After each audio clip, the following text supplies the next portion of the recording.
Hey, what's up, everyone? How we doing? Ficton recursion. Is this Clark? One sec. Let me get the links shared out. Hey, how's it going, everyone? No audio.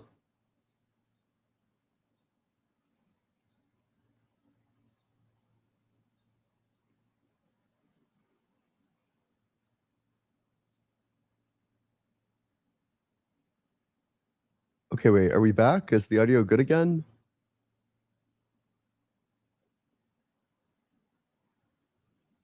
Okay. My apologies. Sometimes I'm like wildly, woefully incompetent. That's just the kind of person I am. One sec. No, I didn't complete. I did not complete it. One sec.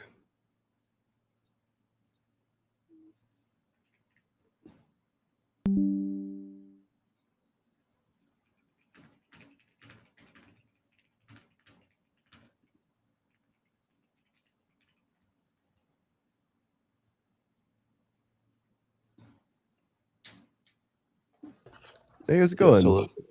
Good. How are you? Doing well. How old are you? I'm 25. And what religion? I'm a Christian. Yeah, what makes you think God exists? Yeah, so I have an argument for God's existence, sir. Sure, what's the argument? Yeah, so premise one, if no necessary thing is possible and a contingent thing is possible, then that possible contingent thing could not possibly have an external explanation.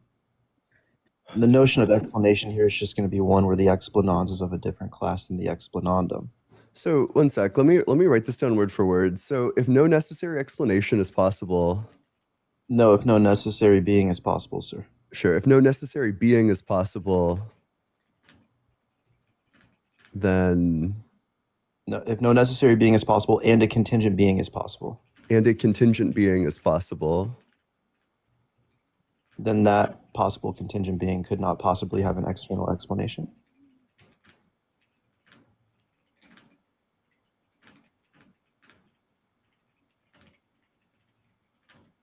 and by external explanation, you just mean explained by something other than itself? So no, as I said, it just means that the explanation is going to be of a different class than the explanans. So the Okay. thing doing the explaining is going to be of a different class than the thing being explained. Okay.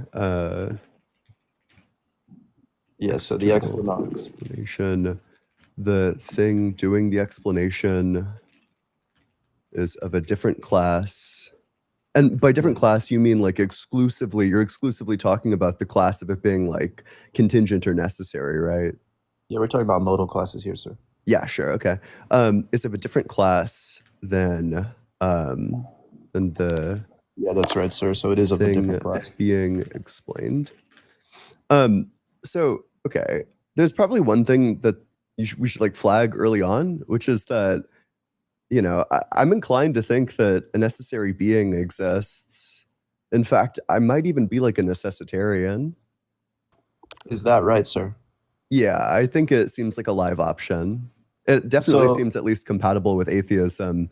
But even if it wasn't, I mean, you could hold that there are some necessary beings, but just not think that God exists. well, let's talk about like the credence you have towards necessitarianism. Like on that view, would you say that subjunctive conditionals are modal? Yes Wait, or no? sorry. What I just said is that I think that atheism is compatible with a lot of different views about this. That I think that you could be a necessitarian about this, but regardless, I think at bare minimum, this argument might just not get us where we're trying to go, because I'm But probably just going to grant that there is a necessary being.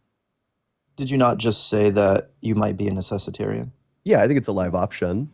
Oh, okay, then on that view, how would you give an account for Are you subjunctive really like conditionals, sir? pivoting away from the God debate? Do you not?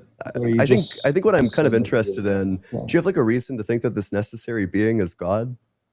it's going to be a nice dodge, but yeah, of course, the argument's going to entail the truth of that proposition, sir. So we're getting there. So Sure, I mean, then as lay long out the as rest you're of the conceding argument. Go that for you're it. dodging and you can't justify your necessitarian What's view, that's premise fine. Too. two? Is it Yeah, just calm down there, buddy. So yeah, just to be clear Oh about this, can no. you just That's so tell me what it sad. He doesn't have means for anything the else. explanans? Yeah, that was not rhetorical. So can you tell me what it means for the explanans to be of a different class than the explanandum? Go ahead. So premise 2 is, can you tell me Oh what no, it that's not premise 2, means sir. for the explanans to be of a Yeah, I different know you think that this is class rhetorical, but this is not rhetorical at all. Either. than So just to be the clear, this is just going to be like an explanandum? entry-level blunder. You can't even answer the question. I just want Obviously, premise 2, questions are bud. not I going to want be the propositions. argument that the necessary being is God. What's the argument for that? What's the argument that I should give you premise 2 before you answer the question? What's that I the originally argument that I asked? Go shouldn't ahead. kick you? So premise 1, what is the argument that I shouldn't? Okay. Make sure you're double tapping on that screen, sharing it with your friends, doing all that good stuff. If you're in that guest request box, make sure that you're 18 or older. Make sure that you believe in the God of the Bible, the Torah, or the Quran. You know, I think I've been accommodating too many deists as of late, and it leads to just some wacky stuff. But you know, if you want to debate the topic, I currently have nobody requesting to join. It could be you. You could be the one. You could be the very next person. Oh.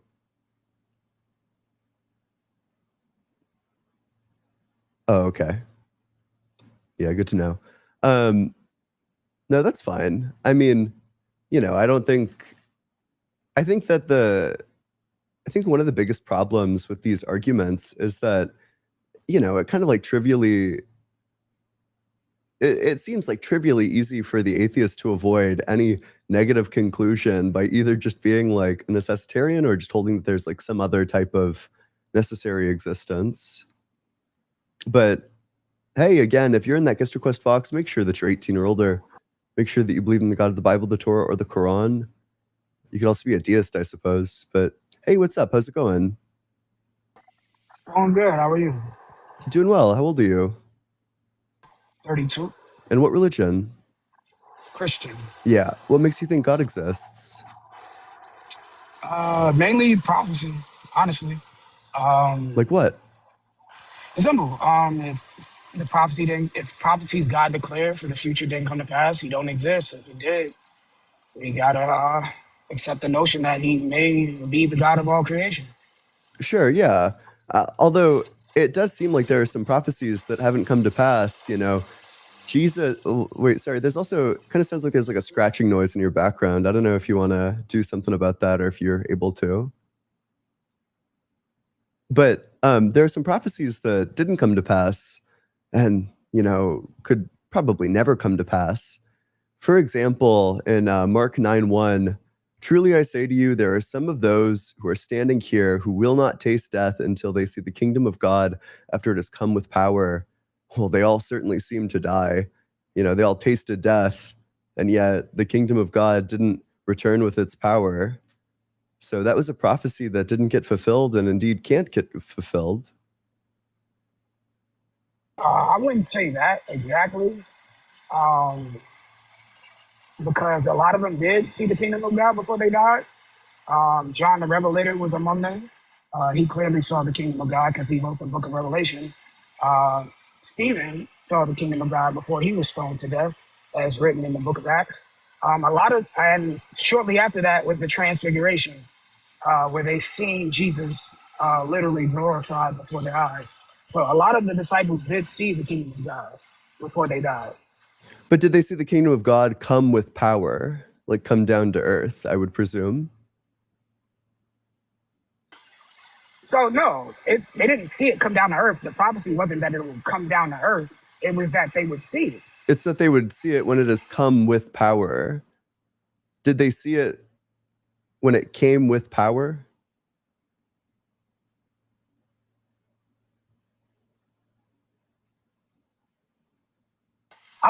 They saw it. I wouldn't say they either in a vision or they physically saw it. Like the transfiguration, John saw it in a vision. Stephen actually saw it seen it before he died. Um, so I would use those as examples of disciples or those among him who seen it before they died. What do you think it means when it says has come with power? The kingdom of God after it has come with power? Right. So the kingdom of God would be the actual kingdom that was set up, Yeah, I get that part, and but I'm the more kingdom concerned made with manifest, the thing at the end of it. come with all power. So you would have to, that power would have to be established. What does it mean for it to come with power? Exactly. I would presume exactly what it says to come with power. Also, wait, was John the Revelator standing there? Uh, maybe. I know for a fact. Well, Maybe. yes, he's considered a disciple. So, yes, John the Revelator was among them. Verse? The verse that you That don't John the John, Revelator was there listening to Jesus. I he was a disciple, correct? Unless I'm tripping. John He the was a disciple. Revelator? Yeah, John the Revelator was a disciple of Jesus, unless I'm I thought that mistaken. Revelation was one of the later written ones. That it No, was, Revelation was written by a disciple. It was the when last one. was John was the last disciple, Revelation apostle. written? My understanding of it is that it was written, 95 to 96 AD. Yeah, John the Revelator being the last disciple. Okay, it seems unlikely that he could have been standing there, given that it was written between 95 to 96 AD. Right. I mean, there's no inclination, or I'm not saying John wrote it himself. Oh, I Just like see. all the gospels are not, Matthew, it's not saying Matthew 100% conclusive that Matthew, well, Matthew the same for John and his revelation. But John was a disciple who saw the kingdom. When did John And it die? didn't say all of them. It said some of them. No one knows. It's speculation, but no one really knows. Okay. So, I mean, I guess I just don't have good reason to think that, I don't know. I don't really have reason to think that they fulfilled this prophecy. So, in the same way that you can interpret prophecies to view them as being fulfilled, I'm not sure why the atheist can't just interpret prophecies to view them as not fulfilled. I would agree. I'm not saying my argument isn't that all of prophecy is fulfilled. That's not my argument. I would say that a lot of the prophecy did come to pass, but is all prophecy fulfilled? No, I wouldn't say that. Sure. I guess you probably wanted to bring up some prophecies of your own. So, which prophecies do you think have been fulfilled? I would say Daniel 9. Daniel 9. What's the prophecy in Daniel 9? The 70 weeks prophecy, Daniel 9, verse 24. The 70 weeks prophecy. I thought there was a verse in I thought there was a verse in Ruth that completely damned this. That they tell you explicitly in the verse that, the count starts now, and it just lines it up improperly.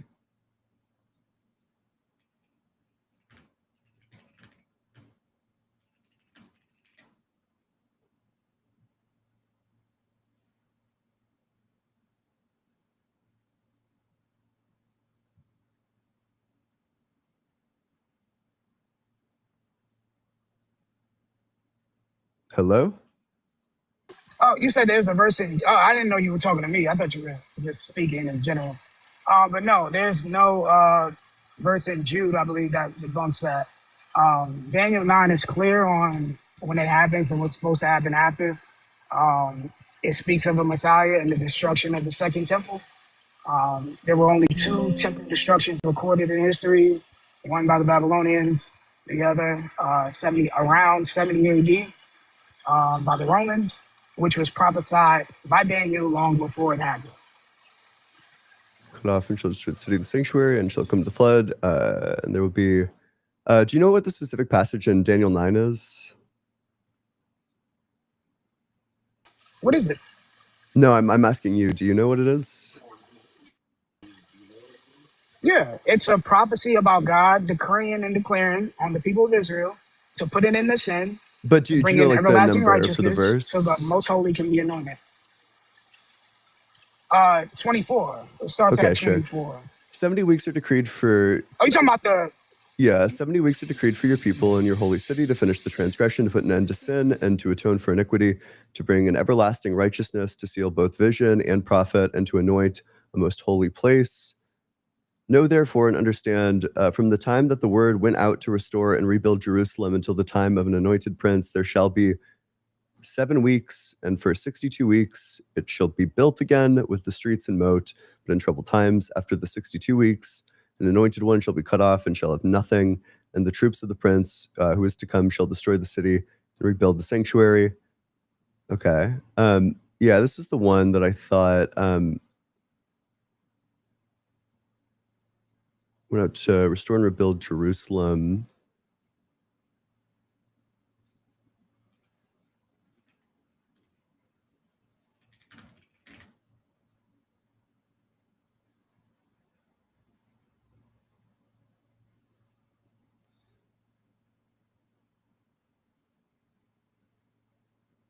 Maybe it was, gosh, I'm totally forgetting. It was like one of the no-name books.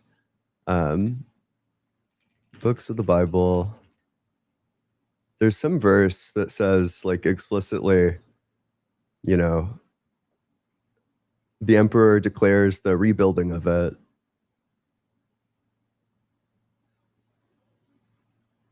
No, it would need to be after that.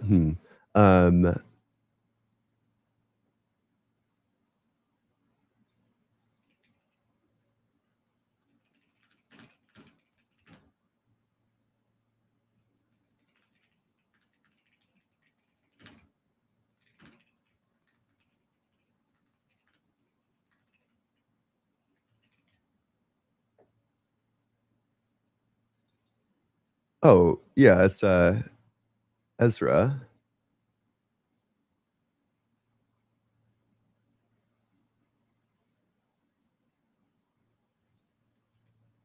That's the one that it was.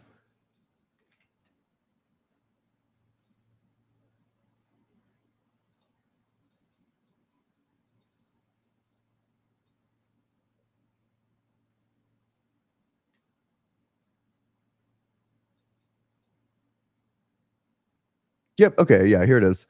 In the first year of Cyrus, king of Persia, in order to fulfill the word of the Lord spoken by Jeremiah, the Lord moved the heart of Cyrus, king of Persia, to make a proclamation throughout his realm, and also to put it in writing. This is Cyrus, the king of Persia, says, "The Lord, the God of heaven, has given me all the kingdoms of the earth and has appointed me to build a temple for Jerusalem and Judah. Any of the people among you may go to Jerusalem and Judah and build the temple of the Lord, the God of Israel, and the God who is in Jerusalem, and may their God be with them, and in locality where survivors may now be living.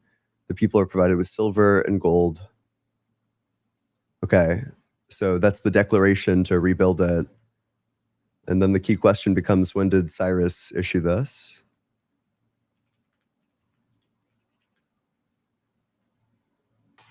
And then you just... There's no definite date. I don't like to put definite dates on it. Oh, cool. Then the prophecy fails.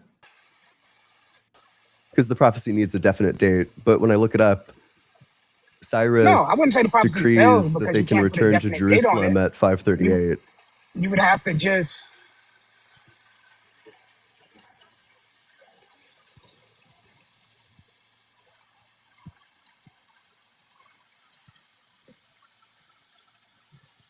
So how you would interpret this would be by key events.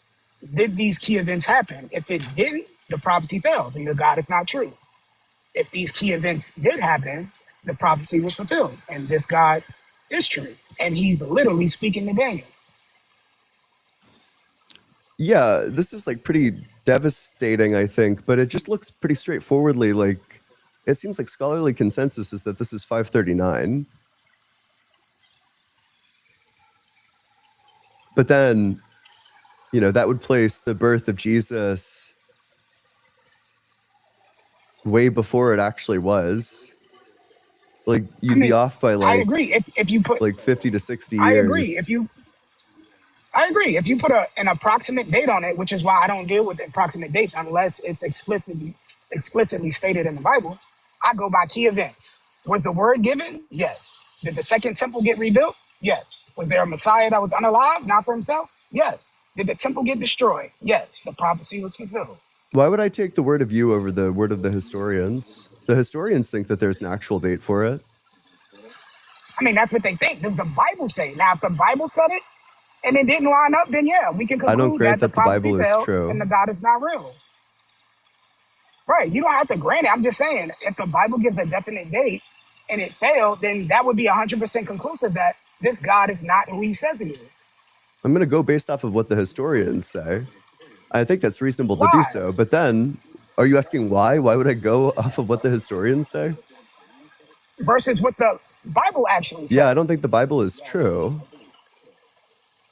Right. But so in your research of the Bible and proving it not to be true, we have to go by what it says to prove it false. Right? Yeah, but it's making the specific claim that it's going to be what, like 490 weeks after the declaration, or is it 490 years? Is that what it's supposed to be? 490 years after the Yeah. declaration. And then, the declaration happens and like 538. So then, it's not the time of Jesus. This I is mean, if actually we're a great going by example of a failed approximate dates, prophecy. I would agree it doesn't line up. I wouldn't say it's a great Wait, you're lagging out a bit. dates. Like there were dates. You're kind of roboting.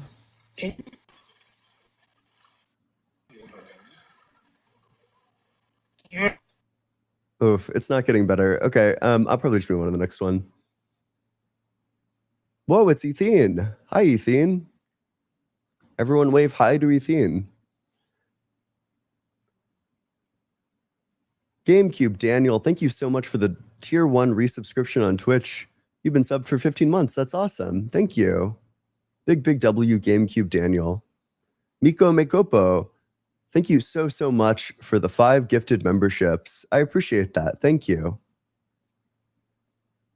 Toyn, thanks so much for the Galaxy. I appreciate that. Make sure you're double tapping on that screen, sharing it with your friends, do all the good stuff.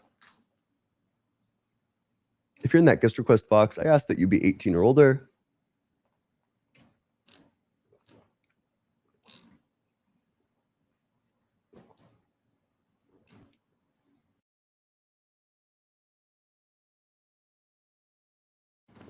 Sorry, random drinking break. 18 or older. I'd prefer it if you believed in the God of the Bible, the Torah, or the Quran. I draw a hard line at bare minimum, you need to be like a deist. Anything other than that, I'm probably just not interested. And with that, we'll go to the very next guest. Hello, Hey, how's it going? How old are you? I'm almost 20 years old. Yep. What religion? I'm a Christian. Yeah. What makes you think God exists? Well, I think that the best evidence for Jesus and being God is the resurrection. But I would say that the best evidence for the resurrection is found in the early creed of 1 Corinthians 15. Mm-hmm. Why would God want to resurrect Jesus? Like, what goal of God's did resurrecting Jesus accomplish?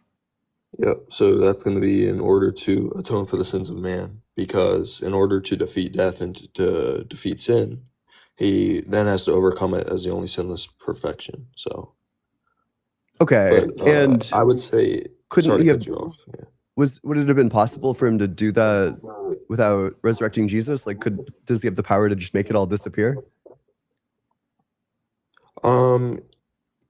It's not a matter of a yes or no question. It's rather because of theology and the way that the theology is shaped.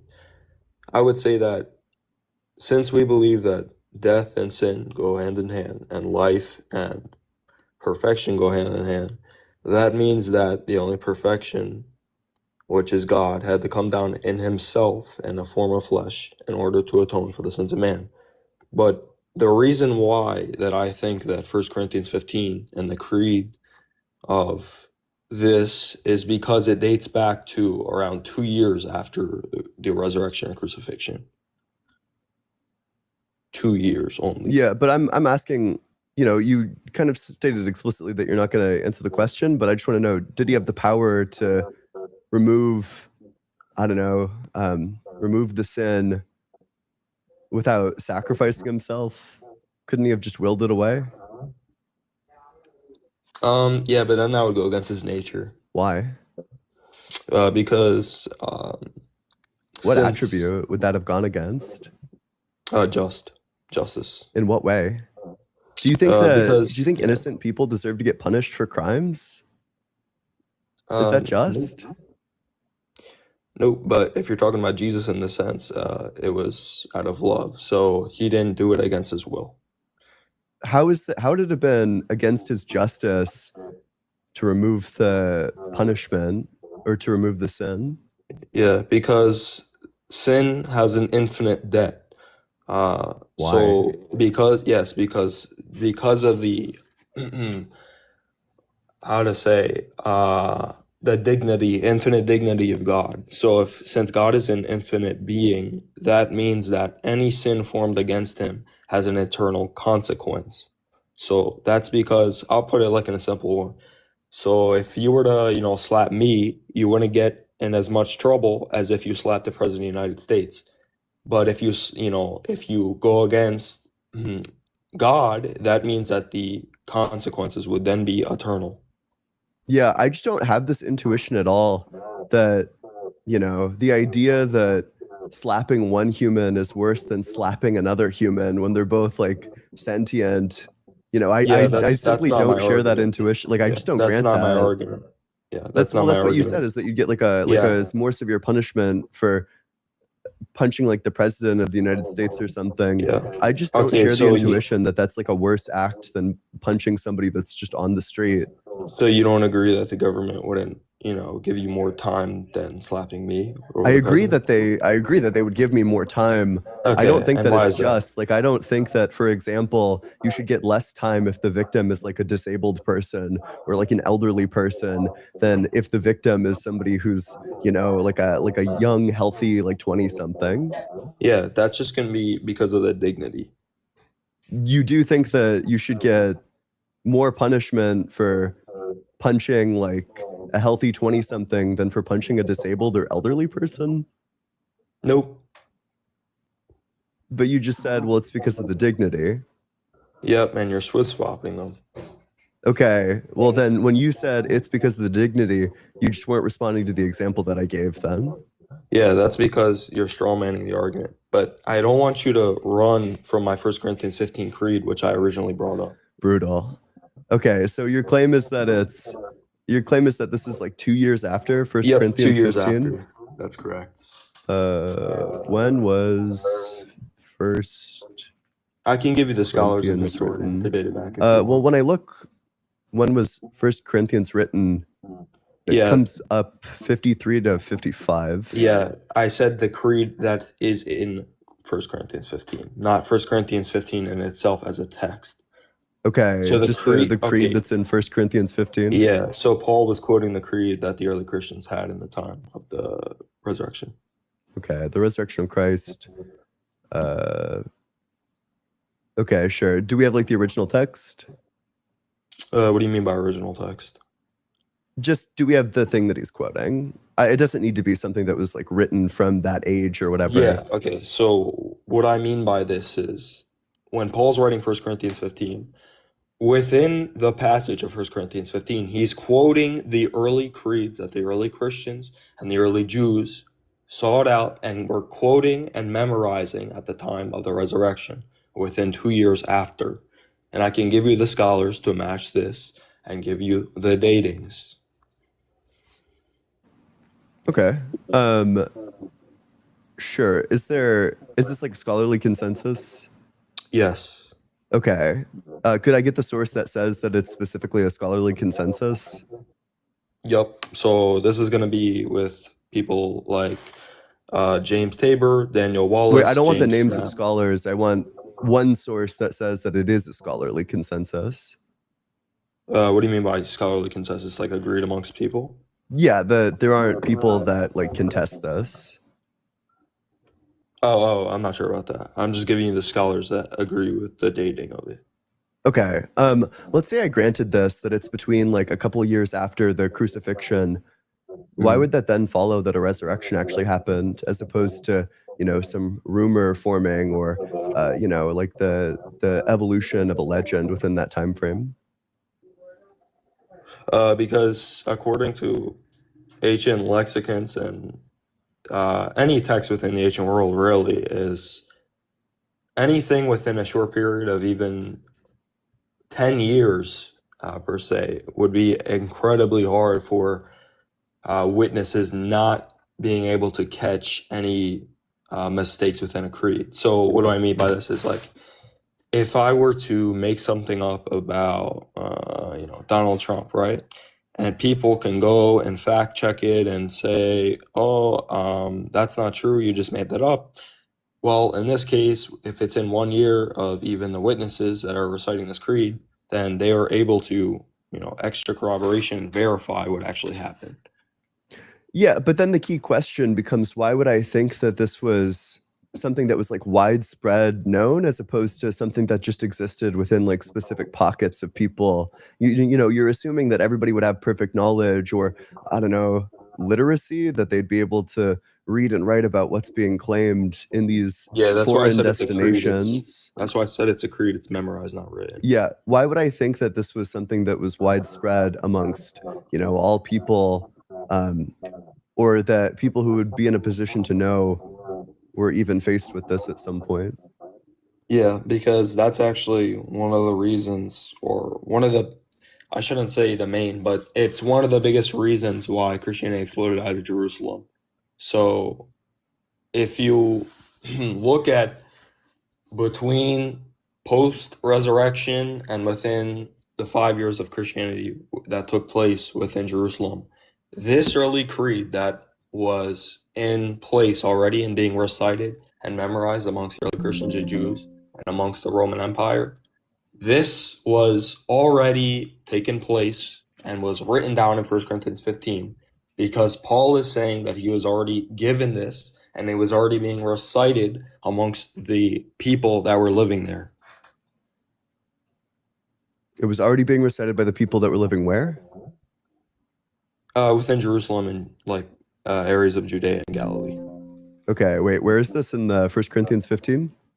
Yes, that's correct. Yes, and But I just want to where? let you know I have Because 10 I'm minutes before I Control have to go. F, Jerusalem. It's not finding mentions of Jerusalem, so which What are you looking at? I'm confused. I'm at 1 Corinthians 15. Yeah, so Paul, when he's writing this creed, is writing to the church of Corinth. This is his first letter. So he's Where's the claim citing. that you just made? This Yeah, specific I'm thing gonna came get it from to you. Are you take it easy? Jerusalem? You're gonna cut me off again. I just want to You're gonna know, cut me. like, the Okay, place and yeah. the work. Okay, are you gonna cut me off again? Okay, are you? I'm sorry. Are you upset or something? Like, just calm No, down I and let me just, know. I mean, I'm sorry, but it seems like you're cutting me off, and no disrespect, but I just want the place in the text yeah, that supports the claim. yeah. Even some comments are saying that you gotta let me talk. So Okay, I mean, at this point, I have like premise one, where premise two, boohoo. Is the argument just whining, or do you have something substantive? I mean, is this what you do when you don't have like an answer? I mean, are you gonna let me talk now? Yeah, go for it. Just support the claim. All right. Thank you, sir. I just want to let you know I have 10 minutes left before I have to go. So when Paul's writing to his first letter in Corinth, specifically, obviously in 1 Corinthians 15, he's sharing and reassuring to stay away from idols, and he's copying the creed, which was the basis of the Christian faith within Judea, Galilee, Jerusalem, which took place post-resurrection within the first 2 years.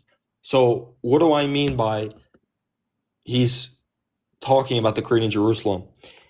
When he says this in 1 Corinthians 15, he's simply quoting the early creed to give reassurance to the people in Corinth. He's not saying that 1 Corinthians 15 is the origin of this creed. He's putting the creed from their origin within 1 Corinthians 15. Mhm. He's not saying this is the origin of it. He's quoting the origin. No, I understand that. But I thought your claim was that he encountered this from people living in Jerusalem. Yes, that's correct. Yes, he was given this. He verified it. Yes. Okay, yes. Does that appear in a verse? Yep. Which one? Yeah, I'll give it to you here.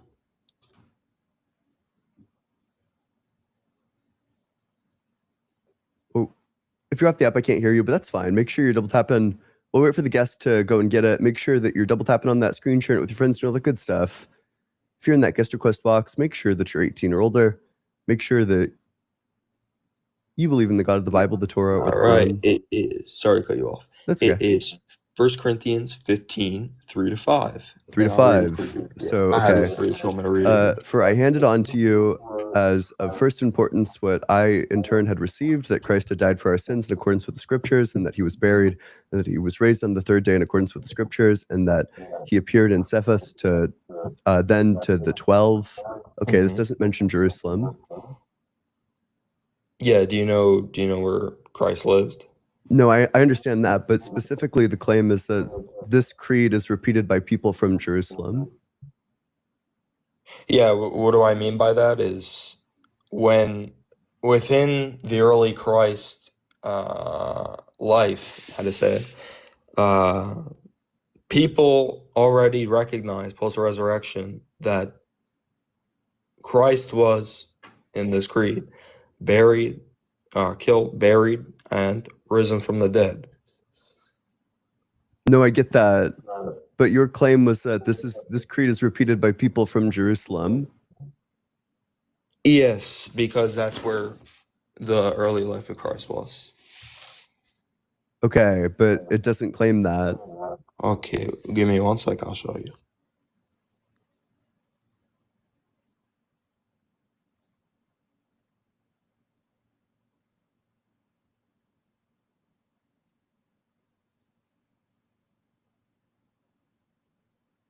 Wacky. Okay.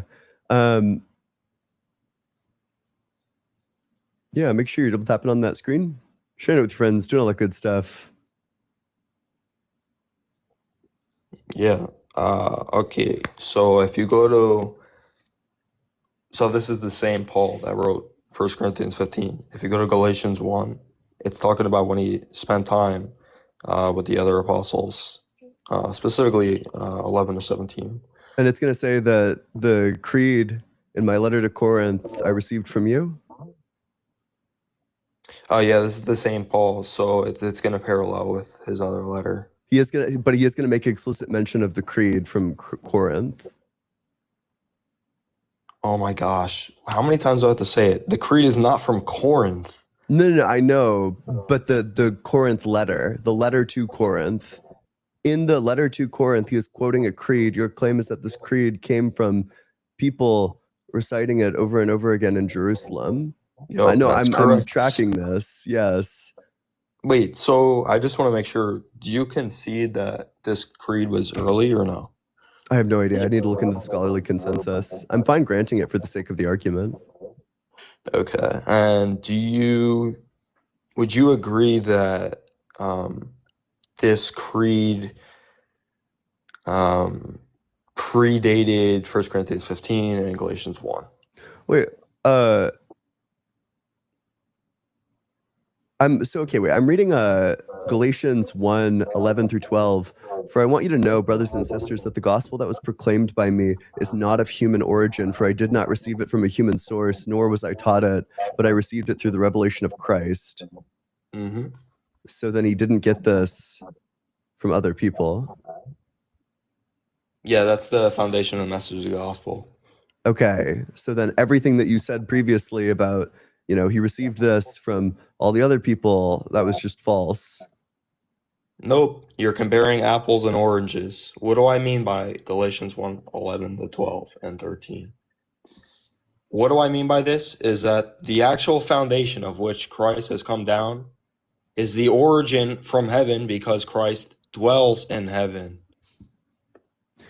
Is the creed in Corinth, or in the Corinthian letter, is that creed a part of the gospel that was proclaimed by Paul? as proclaimed by Jesus. Why? So when Paul says the gospel that was proclaimed by me, he means the gospel that was proclaimed by Jesus? Well, Paul is just sharing the story of what Jesus did. Is Galatians 1 talking about the Corinthian creed, or is it not? I was talking about the foundation of the gospel. So it's not talking about the creed that gets proclaimed in Corinthian. The creed and both the gospel that are being preached in Galatians 1 are the same foundation of Christianity. Okay, so you're not claiming that this is speaking specifically to the creed that's proclaimed in Corinthians. Your claim is that it just shares like some like foundation, whatever that means. Yep, that's correct. And What does I that can mean? show you. Yes, the early gospel is the early foundation for Christianity. No, I get that. But what does it mean to say that it shares, like, what's the relevance of it sharing a foundation? Who cares? Oh, brother, my Uber's here. 1 sec. That's just gonna be because. Yeah, that's gonna be because based off of what happened within these 2 years, it is, or it can be fact checked by the early people that were living in this time period. Okay, but I'm trying to get clear on this. So, what Paul is saying in the Corinthian letter, is that or is that not part of the gospel that he's proclaiming? Oh, it's the same foundation. But is it the same gospel that he's proclaiming? Yep. Okay, and that gospel is not of human origin. He didn't receive it from a human source. Yep, that's not what he's saying. It says, "For I want you to know, brothers and sisters, that the gospel that was proclaimed by me is not of human origin, for I Yep, did not that's receive because the it from a human foundation, that source, is because, nor was I yep. taught it, but I received it through revelation of I'm Jesus familiar with Christ." the verse. That's because that the foundation of it comes from Jesus Christ, who originally dwelt in heaven. Okay, maybe I could just formalize it and you can tell me where I'm going wrong. Okay. This seems Just like a hurry up, 'cause I got straightforward 30 contradiction. So, the creed proclaimed in Corinth, or in Corinthians, is a part of the gospel that is proclaimed by Paul. Correct. The gospel that is proclaimed by Paul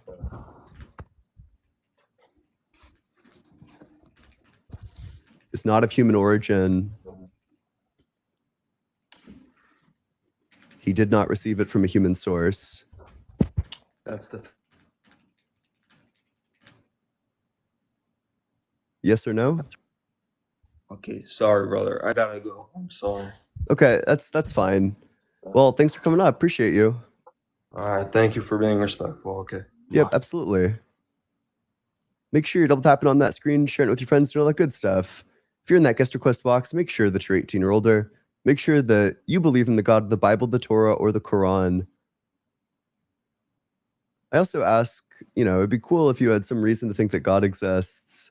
I currently only have one person requesting to join, so, it could be your opportunity. It could be your big moment to debate the topic, if you've ever wanted to debate me on this.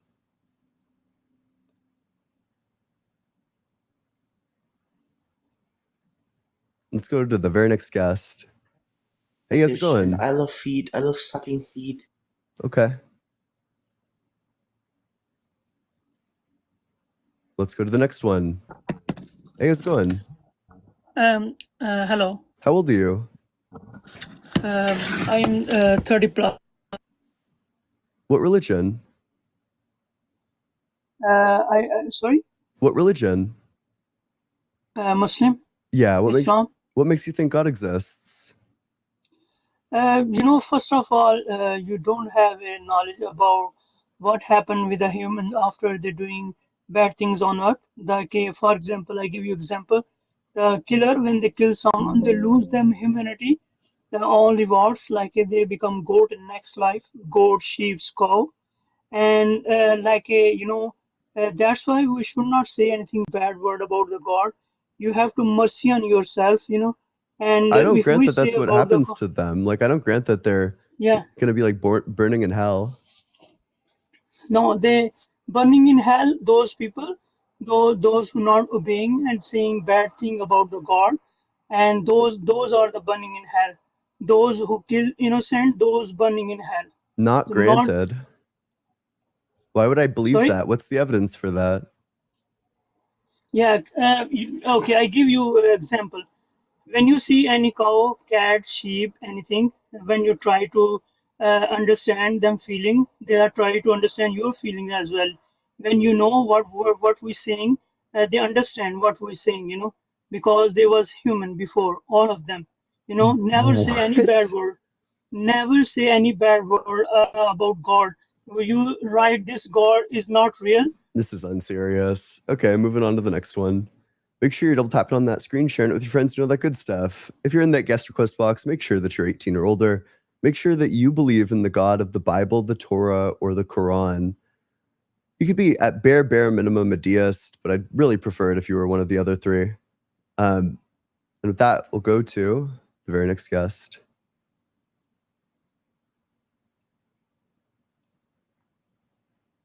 Let's see. Hey, how's it going? Hello? Yep, how old are you? I'm 18. What year were you born? Oh wait. Oh, wait, sure. I promise I'm 18, bro. Okay, what religion? I'm a Christian. I believe in God. Yeah, what makes you think God exists? What makes you think God doesn't exist? I think that there's, I think that there's some things that are very hard to explain if God exists. Explain. It's hard to make sense of the horrific conditions that animals experience in the wilderness, that the life of an animal is one that's just like chock full of like stress and horror. And then eventually one day, you have like parasites and these like diseases and there's no respite from any of it. It's just like intensely painful until eventually, you're so tired and deteriorated that you get like torn to shreds by predators. It's So just you hard think to God imagine doesn't that there's exist? this loving God that would design such a thing. This looks more like it was designed by like Sid from Toy Story. Well, first off, in Genesis, it talks about how God makes the earth, and it was perfect. It was beautiful. I mean, like we were made to take care of the earth. It says that in Genesis. And then Satan comes down as a snake, and he twists God's word and makes Eve eat the apple, and then therefore bringing sin into the world. So it was perfect. So God made it perfect, and then the devil came in and destroyed that. Made it horrible. Made it to where animals had to fight for their lives. Made it not just animals, but also humans. We have to live in a world where it's kind of trashy because of what the devil made. So Mm. I wouldn't say God's the reason that happened. I would say that the devil is. Now, I mean, you could ask the question, why would God let it happen? Which is something, I mean, I obviously can't tell you, I'm not God. But I think to say God's not real because animals go through things is kind of iffy. Yeah, that would be a great argument if it weren't for the fact that there's like overwhelming evidence for evolution. We just have so much evidence from the fossil record to like DNA evidence.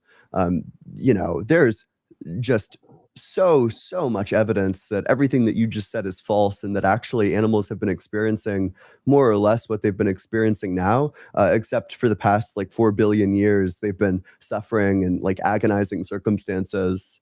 I mean, also, there's just no evidence for what you said. So it doesn't seem like any reasonable person would accept that. Any reasonable person? How do you mean? I mean, I accept it. I'm a reasonable person. I What's mean, the evidence for it? the evidence. Yeah. The evidence for what? Like for what? The evidence for the fall of man, the Adam and Eve stuff? I mean, I wasn't there. I mean, I can give you evidence about how God is real. I mean, to say God's not real, like I personally find it very hard to believe that there was a swirling particle in the space that all of a sudden made everything. Now, I do think that we do evolve. I think that we can. I think that we can evolve into higher things, but I don't think we can evolve from a monkey. I think if we evolved Me from neither. monkeys, there wouldn't be monkeys. So I think evolution is real, but I don't think evolution is the I don't think it's as stretched out as people make it believe. But I mean, Have I you could looked into say evolution particularly deeply? I haven't looked into it too deeply. I think a few years ago, I think I did. I used to have notes. I don't know where they are. Don't you But don't you think you should like look into it a bit more deeply before saying that you know better than all of the evolutionary scientists? Don't you think that that's the sort of claim that would require like a lot of evidence? I mean, I guess yes, but I have looked into it, and I don't believe I don't think we evolved from monkeys. That makes no sense. You haven't looked into it, and if you had, you would know that nobody claims that we evolved from monkeys. Humans are apes. Nobody's claiming that we came from monkeys. My bad, apes. Well, I don't think we evolved from apes, and I think if we did evolve from apes, then there wouldn't be no apes on the planet, because then we would have evolved from them, and that means that the apes that are on the planet that haven't evolved, that means that how could we evolve and some can't evolve? That doesn't make sense. You know, Natural selection, like, come on. Ape isn't a species, it's an umbrella term. You know, ape includes things like bonobo and chimpanzee and gorilla. We are just another type of ape. 1 second. My bad, bro. I'm coming down with something. Sorry, what did you say? Yeah, you know, it's tough losing your religion. I can't blame you for No, coughing. could never lose my religion. I believe too highly in it. I think that I think there is a God. I think I mean like one thing when someone asks me why I believe in God, I mean I could tell you, have you ever read the Bible? Yeah. So the Bible was written over I think 15 to 1600 years, somewhere between there, over 40 different authors in this time, and there from Genesis to Revelations there is 69 or 63, something like that, 63,000 correlations from Genesis to Revelations. Now, I don't think that's possible. I think that if we got 40 people in today's age and sat them in a room and asked them which color the wall was, someone would disagree. So to say that 40 people along 1,500 years all agreed and made one point, I think that's a stretch to say that, no, that just happened. That's not coincidence. Yeah, that's like kind of nonsensical if you've read the Bible, insofar as there's tons and tons of contradictions, you know, but nevertheless, I mean, like setting all Taken out that of aside. context. Sorry, say it again? There's contradictions that are taken out of context, yes. I think if you Oh, but genuinely even read the ones Bible with front to back and context. studied it, I don't think that there's not a single... The Bible doesn't contradict. If it contradicts, then it wouldn't be true. Oh, sure. Well, let's Correct explore me if I'm that. on that. You know, Sure. there's one verse that I No, find. I will say before we do this, if I do say anything wrong, I extremely apologize. I'm not freaking... I haven't studied it this much, but I do like to hear about what other people's like. I joined so I can hear your opinion because I like to hear what people think, and I think you're really I've tapped in their live. I think you're really educated in what you believe. Hey, thanks. I appreciate that. That's very kind of you. Yeah, of course. Unfortunately, I think that there are like a ton of contradictions, and I mean, who would be a better person to tell you about, you know, like easy contradictions than the Bible guy? Howdy there, Braden. Braden, What's up, man? how familiar are you with the nativity stories of Jesus? Nativity, like how Jesus was born in a manger. Is that what you mean? Yep. Yeah. I mean, I guess I know the story. If that's what you're trying to say, yeah. So we have two gospels that talk about Jesus' birth, Matthew and Luke. And what's weird is that they place Jesus' birth at two different periods in history. One gospel tells us that Jesus is born during the reign of King Herod the Great, who died in 4 BCE. And then the Gospel of Luke tells us that Jesus is born during the time when Quirinius is the governor of Syria, and when he did his taxation over the people, but that took place 10 years after Herod was dead. Can you show me the verses? Yeah, it's going to be Matthew chapter 2, verse Wait, 1. I had to find a Bible. I got my only Bible's in my car, I think, and I don't have my car. Oh wait, sorry. That's okay. I can read it. I have no problem. Yeah. Okay, thank you. Yeah. This is Matthew 2, 1 through what is it? Just verse 1 for the Gospel of Matthew chapter 2, verse 1. Okay, yep. In the time of King Herod, after Jesus was born in Bethlehem of Judea, Magi from the east came to Jerusalem. Okay. So Yeah, so it tells us it's in the time of King Herod. Yep. So Okay. one then sec. It might be helpful to write this all down. So we got so this is Matthew 2:1. Okay, and then the second one is Luke what? Chapter 2, verses 1 and 2. Yep, Luke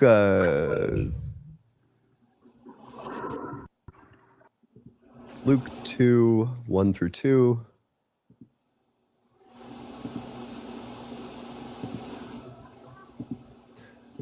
In those days, a decree went out from Caesar Augustus that all the words should be registered. This was the first registration and was taken while Quirinius was governor of Syria.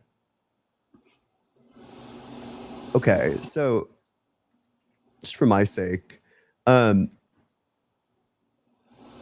so the Luke verse implies that he was born when? During the time when Quirinius is the governor of Syria, and he did his taxation over the people.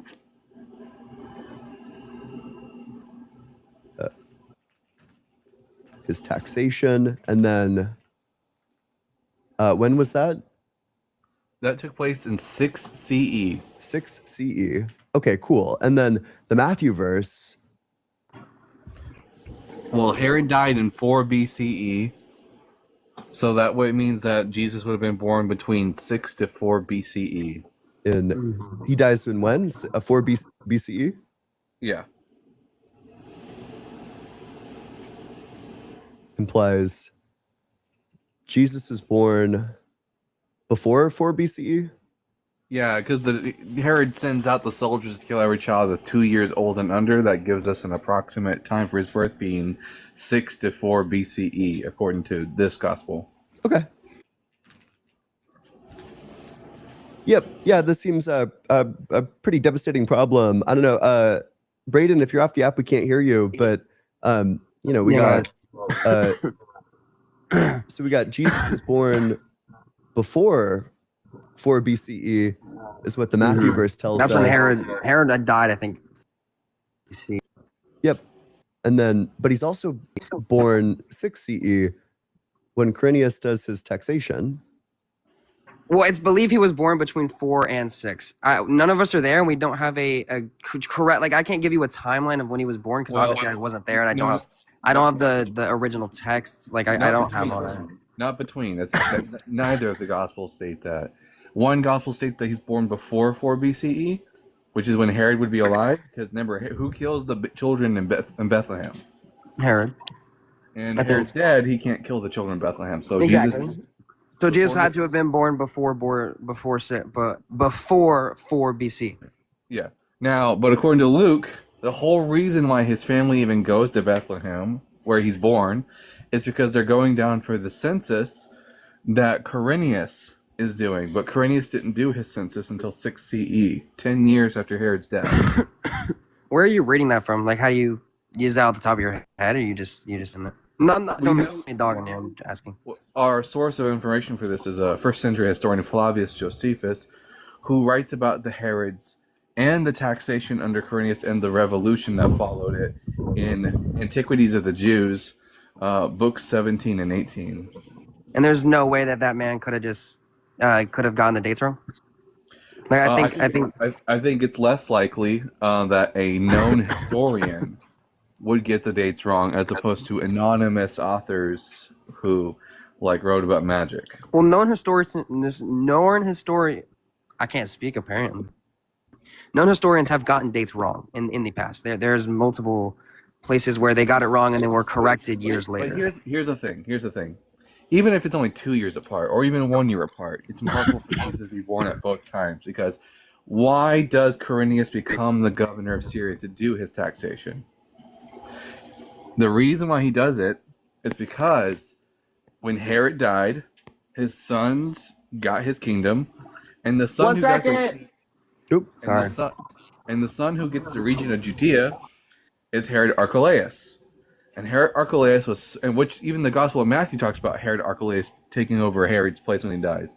And Archelaus was so bad at his job that the Romans deposed him, exiled him to Vienna, and then they annexed the region of Judea to Rome. And when Rome was annexed to Judea, that's when they needed to do a taxation over the people of Judea, and they appointed Quirinius to do that taxation. But what I'm saying is historians can be wrong. To base this off of a historian that was when was this historian born? Like you can't tell me.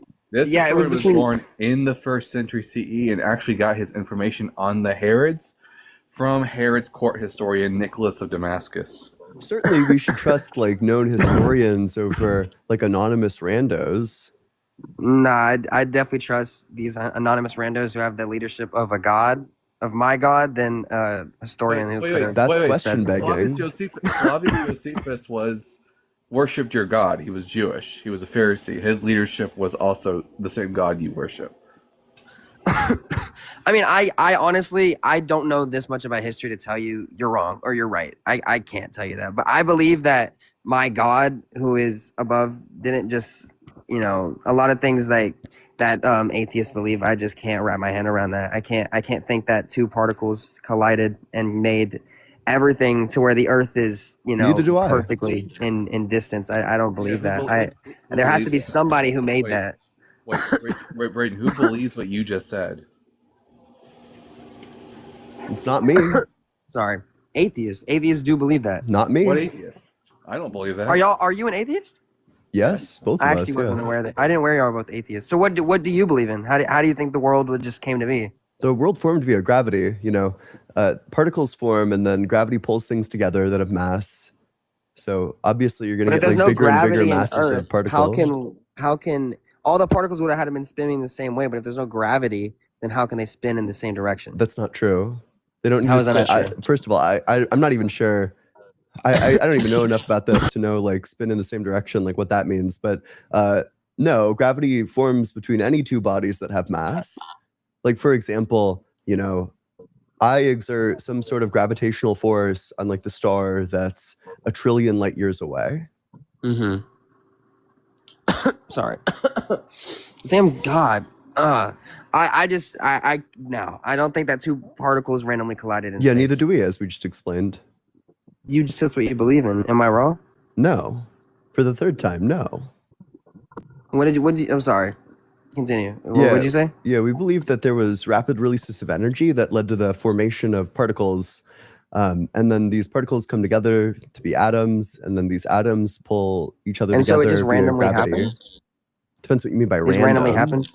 It's not random. So it just- there's still how long were laws these- of physics that dictate the evolution of these systems. Do you believe there was like nothing before those formed? No. Is like, do you believe that like when I don't know what you believe 40 billion and whatever?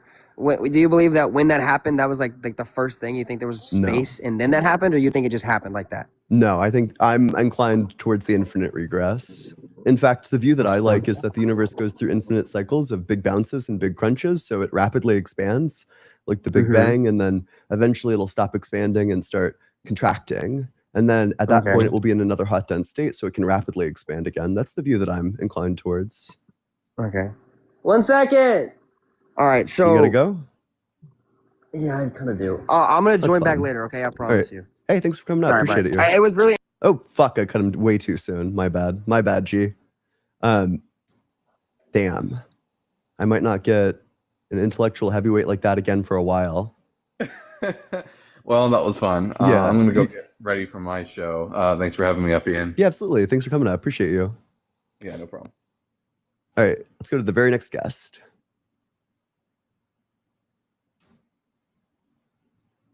If you're in that guest request box, hey, how's it going? Hey, good. How are you? Doing well. How old are you? I'm 25. Yep. What religion? Christianity, but I probably have a different viewpoint from most Christians. I know everybody has their own perspective on everything in reality. But you do affirm that the Bible is true? I believe that it's truer. I believe a fiction book can be realer than real, as far as like it's a collage of ideals that are more true there than like your perspective of day-to-day life. I can't kinda lie. believe It's a all- bad start. Okay. Do you think that the Bible is fictional? Because I agree with you that the Bible is fictional. I mean, I believe all history books are just a perspective on history. So I believe we can't comprehend infinite as humans. and we don't exactly know what energy is or consciousness. Wait, sorry. I might get like a bit direct with you and I might interrupt you, but I just want to make sure that I'm not wasting my time here. So I need to get very clear on what you believe. Do you believe in a God? Do you think that there's like some mind that is responsible for the creation of the universe that's separate from the universe?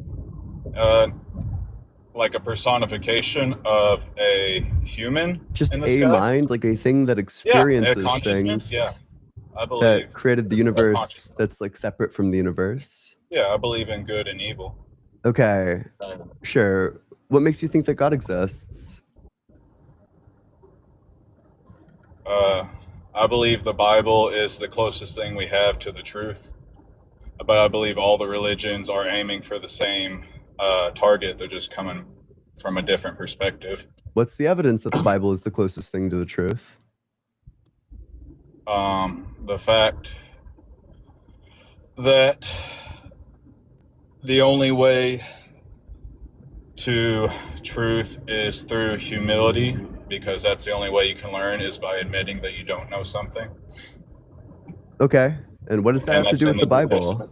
That's the New Testament. Jesus was hung on the cross unjustly, and by the story of Jesus in the Bible, he was the only man who never sinned as the Son of God, and he was unjustly persecuted and told on by his best friend and left there to suffer and die, and then they let one criminal go even though they knew Jesus did nothing wrong.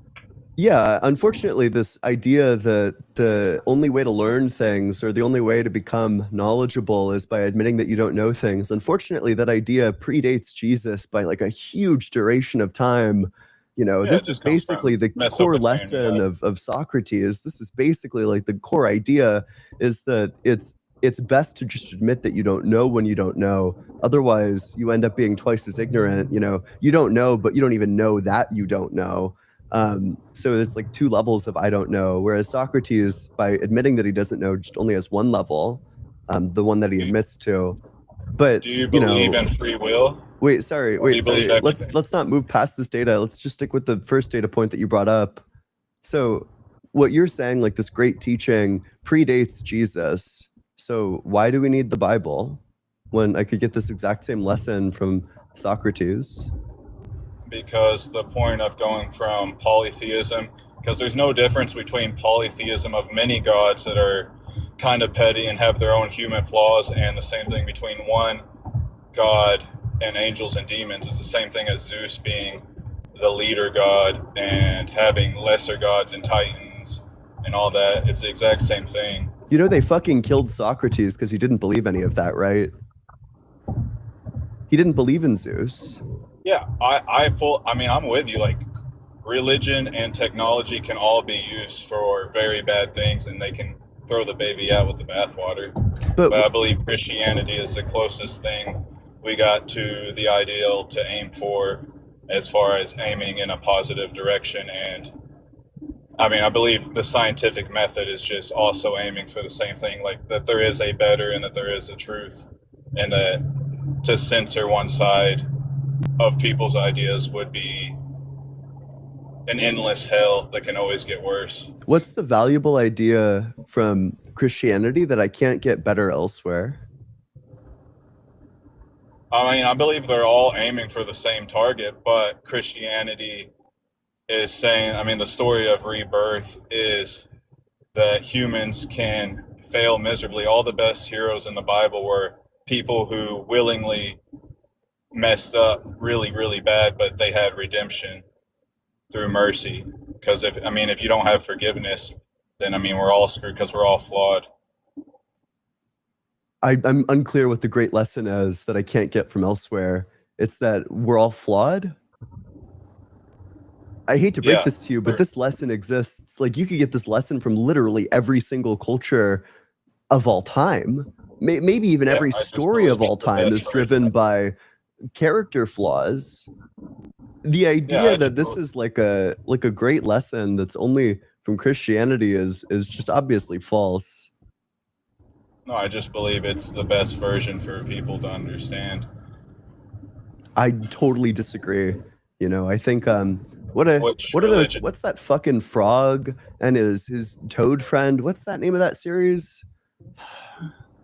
I don't know what you're talking Oh, Frog and Toad. I think Frog and Toad probably do a better job of telling us about character flaws. Oh, I believe you can learn from all people, even if they're lesser or greater than you. So, I mean, I agree with your point. I could probably watch Toad and Frog and learn a thing or two from a thing or two. So I appreciate that. I mean, I only joined or listen because, I mean, I enjoy learning other people's perspectives and trying to see where I can take what's useful and what's not. Well, hey, I might move on to the next one. Wait, I also want to go to the bathroom really quick. I'll be right back. 30 seconds.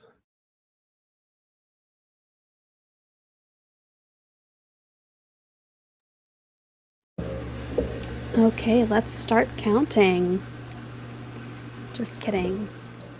What we can do now is have a little party.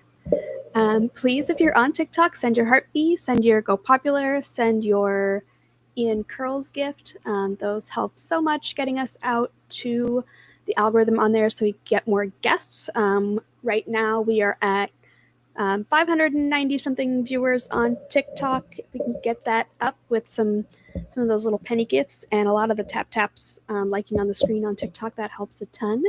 And we're at 1,000 on the other platforms, so that's great. And here, look who's back. Look who's back. I told you. 30 You didn't seconds. hear anything. It wasn't me. I didn't. Truly, I told some of you that I would return before you tasted death. And now look at you. Did I wash? Yeah, I washed. Of course. Barnabas, thanks so much for the super chat. Just listen to your Raw Soul debate. It was genuinely one of the most pitiful things I've ever heard. Hope your mental has recovered. I was kind of expecting better. You know, I was expecting him to answer at least one question. But nope. Nitty, thanks so much for the super chat. Kirk and Candy Owens make this argument trash. It's less than a year, and we have a few myths. Maybe even Frank Turek is in on it. That's true. I don't know. I just think that stories change over time. Large groups of people are disposed to believing things. I don't think it's very reliable. The idea, like, I don't know, mythology just kind of evolved everywhere, right? Like, I don't know. I wouldn't send my ships to war based on mythology. Virtuous Pat, thanks so much for the $5 super chat. I lost the game. Now so did everyone else. Dr. Fudge, thanks so much for the super chat. He said 2 years, but the consensus I'm aware of is 3 to 8 years, which is pretty soon, but like, why say 2? Interesting. Yeah, I don't know. I don't know much about biblical history. Joe White, thanks so much for the super chat. How is a creation made by a supposedly perfect being be broken so damned easily? Eden seems like pretty shoddy workmanship to me. Yeah, I mean, the potential to become imperfect seems itself to be an imperfection. So maybe that's a good way of putting the argument, is that, okay, is the potential to become perfect or to become imperfect itself an imperfection? And if it is an imperfection, well, then Garden of Eden wouldn't have that. But if it isn't an imperfection, then I wonder if they think God has the potential to. I assume they'd have to say no, but Sean, thanks so much for the super chat. Context is the Christian safe word. I listen every day. Appreciate your important work. Thank you so much, Sean. Big W. All right, let's go to the very next guest. If you're in that guest request box, I ask that you be 18 or older. I ask that you believe in the God of the Bible, the Torah, or the Quran. You know, bare minimum. You can be like a deist, but I'd really prefer it if you were one of the other three. And with that, we'll go to the very next guest.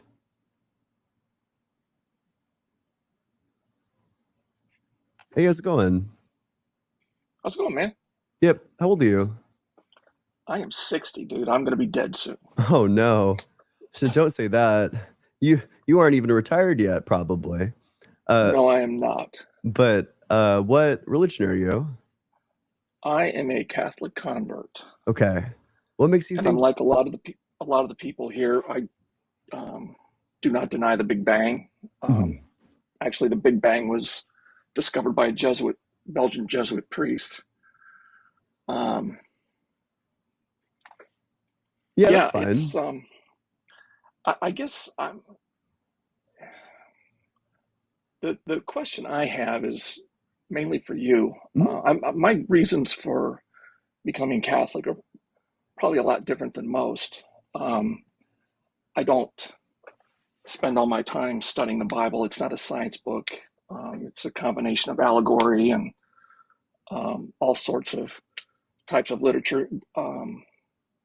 I think a lot of Protestants, especially, are trying to read more into it than what it was designed to do. But I guess my question, I mean this respectfully, but That's fine. if I were an atheist, I would not be wasting my time on TikTok trying to convince people to be atheists. What is your purpose? To the live? Right. Yeah. I mean, Well, I think it's true. if I I'm think you, I'm like, I'm trying to be David Lee Roth, or I'm going to be a hedonist, or whatever. If I'm trying to find some pleasure in this world, I'm not gonna lead. I will have the morals of my Chesapeake Bay Retriever. Yeah. I don't think that we live for pleasure. I think that we live for flourishing, and But what it let me takes ask you to this. flourish is you have to go beyond pleasure. You can't be focused on something like pleasure. Instead, you have to view your life not as like trying to rack up the most like pleasure points, but rather as you're trying to carve a trajectory to it. You're trying to make it into a good life, a life well What lived, a is life that you what could is a good rationally life? reflect on and approve of. I mean, you and I are nothing but soulless biochemical reactions from your point of view, correct? At some level, yeah. We're a lot of things. That's I one mean, lens that you could view us through. You could view the us the as only soulless biochemical reactions.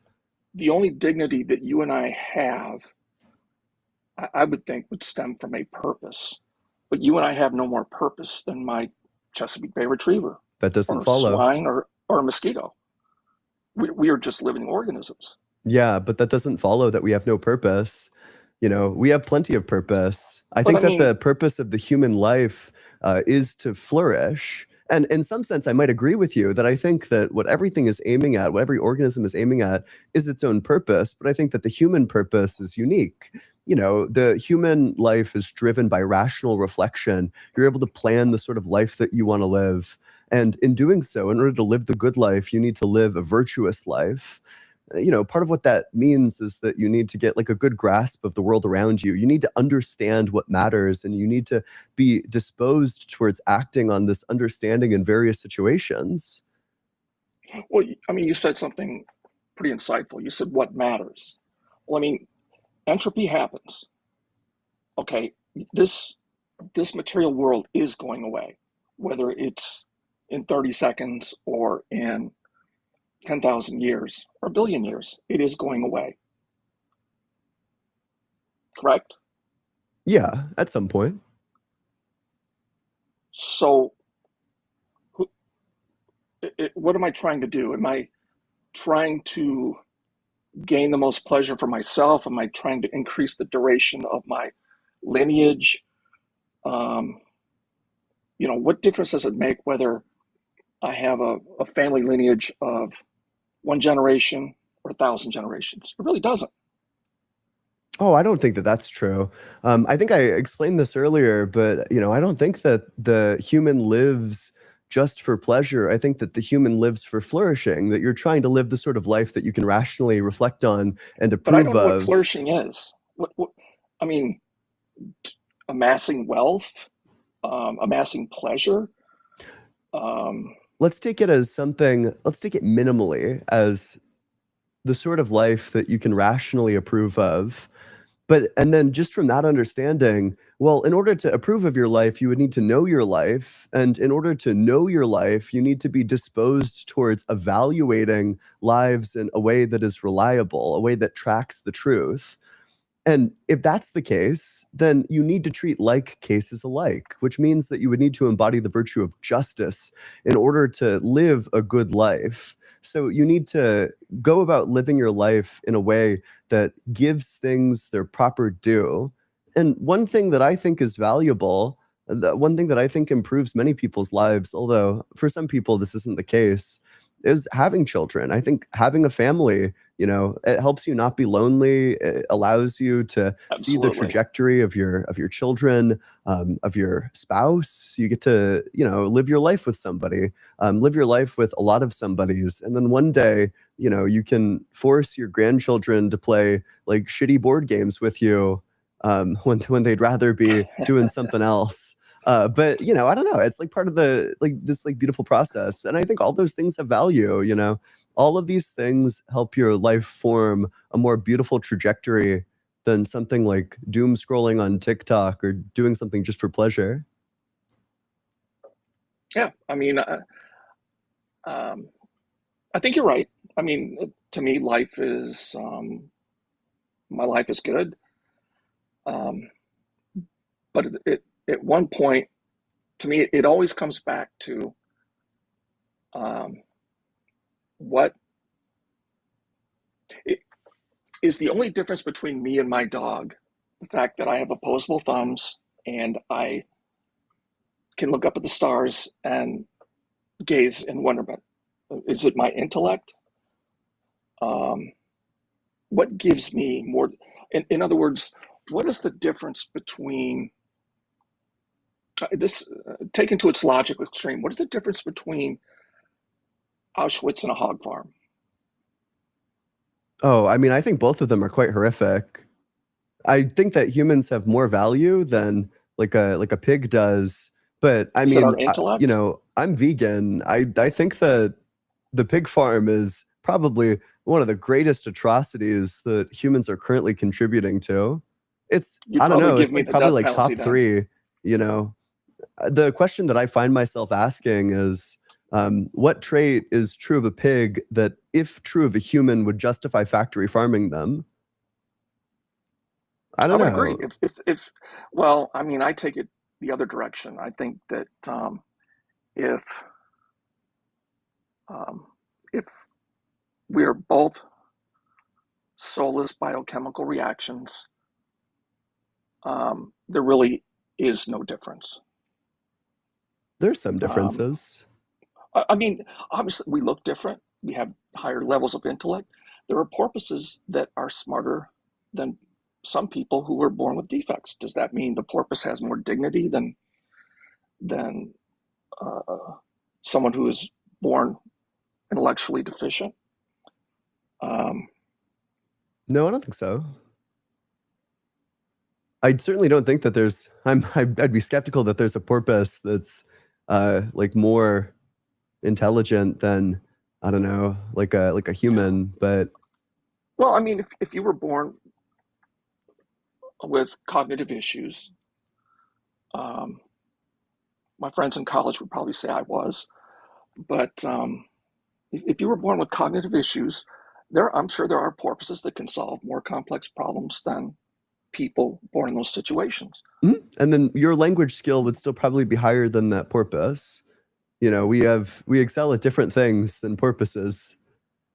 In fact, there are Sure. probably things that the porpoise is better at than you are in terms of like a thinking task. Just like a Yeah, regular human. I would agree. But anyways, I don't know. I don't think we really solved anything. To me, if we are nothing more than soulless biochemical reactions, then I think Aleister Crowley was right when he said, "Do what thou will is the whole of the law." In other words, live your life with no constraints, Ooh, because you are nothing more than a beast. but that's definitely false, because what I explained earlier is that everybody needs to embody the virtue of justice, which means that everybody needs to treat like cases alike. So your actions need to be universalizable. So, for example, let's say that what you want to do is murder somebody, but in order to carry out this murder, you would need to be alive. So you're not treating like cases alike. You're treating them in a Well, way that you couldn't that's why I bring up possibly the hog exist farm. in, which means that you would be undermining your good life by partaking in an action like that. You'd be forfeiting. either know that it was wrong, in which case you'd be forfeiting your good life because you wouldn't evaluate your life as being successfully lived, since you know that what you're doing is wrong, or you wouldn't even know that it's wrong, in which case you're so delusional about humans in general that you can't even evaluate your own life, which means that you necessarily give up the good life. So you have really good reason, in fact, the most reason to not partake in actions like that. Well, I've hunted, I've worked on hog farms, I've probably killed hundreds of minks. Zero guilt. I don't think that makes me an evil person. I don't know. You don't I feel guess guilt about that?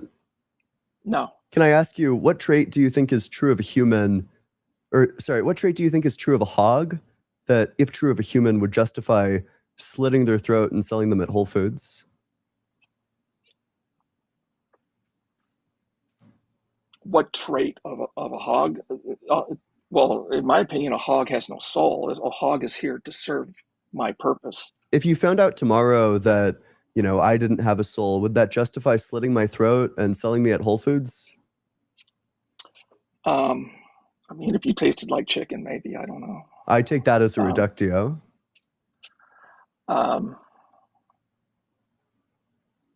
Well, I believe you do have a soul. I believe you have dignity because you were made in the image of God. Yeah, but I'm Um, asking, you know, if God chooses to create something that's human-shaped, human intellect, human experience with no soul, does that mean that we can slit their throat and sell them at Whole Foods?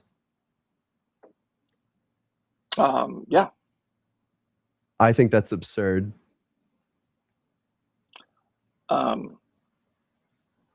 Is there some sort of protein that you do eat?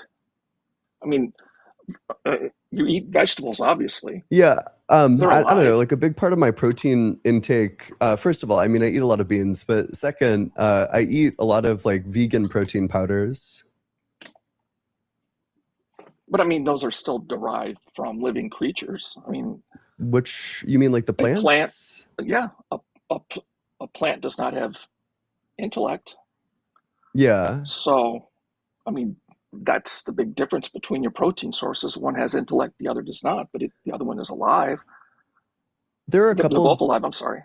there are a couple of things that I care about, but typically I don't think that the most important thing is life or not life. I tend to think that the most important thing for what you can eat and what you can't eat is sentience. There are other considerations that go into it, but you know, a plant is not sentient. This is why, for example, a lot of people think that it's permissible, or like a lot of vegans would think that it's fine to eat like crickets because they're not sentient. Yeah, I got nothing. Um, Okay. well, I tell you what, this has been great. You got a great channel. Um, I didn't convince you, you didn't convince me, but appreciate the time. Yeah. Hey, well, thank you so much. Appreciate you coming on over here. Well, can I ask you a question before you leave? Yeah, This is yeah. something I've been thinking about. Do you think that God has the power to do the impossible? Like contradictions? He does not have the power to do something that contradicts truth. Like Sure. the old adage, you know, can God make a rock that's so big that he can't roll it? Yeah. Yeah. That's fine. Um, So you'd and say, honestly, since I became a Catholic, a lot of I'm so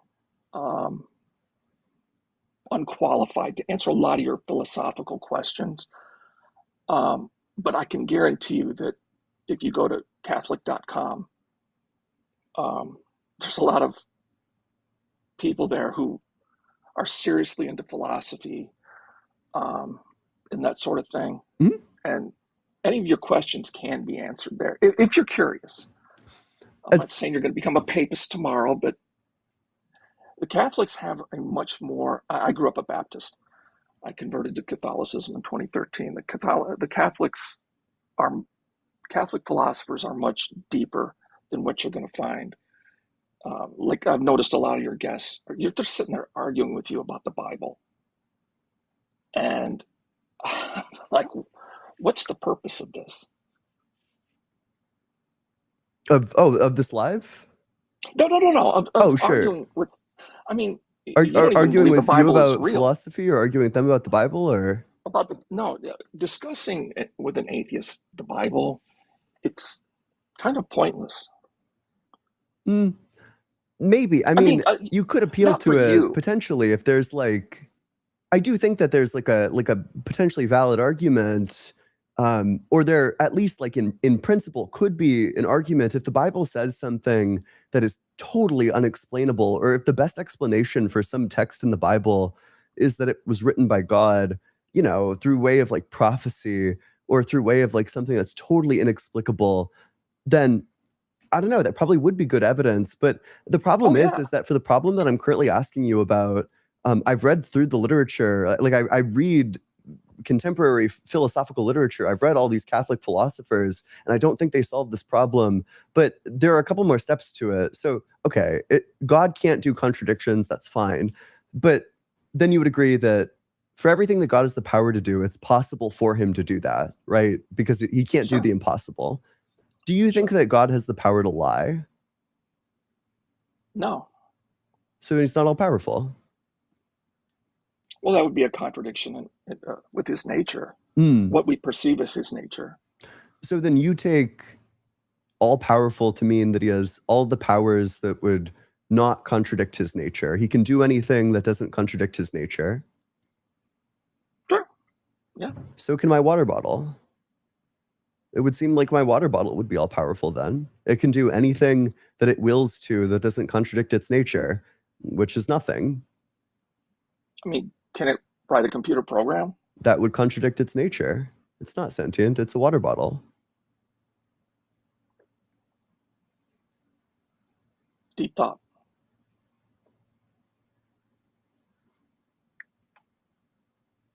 Yeah.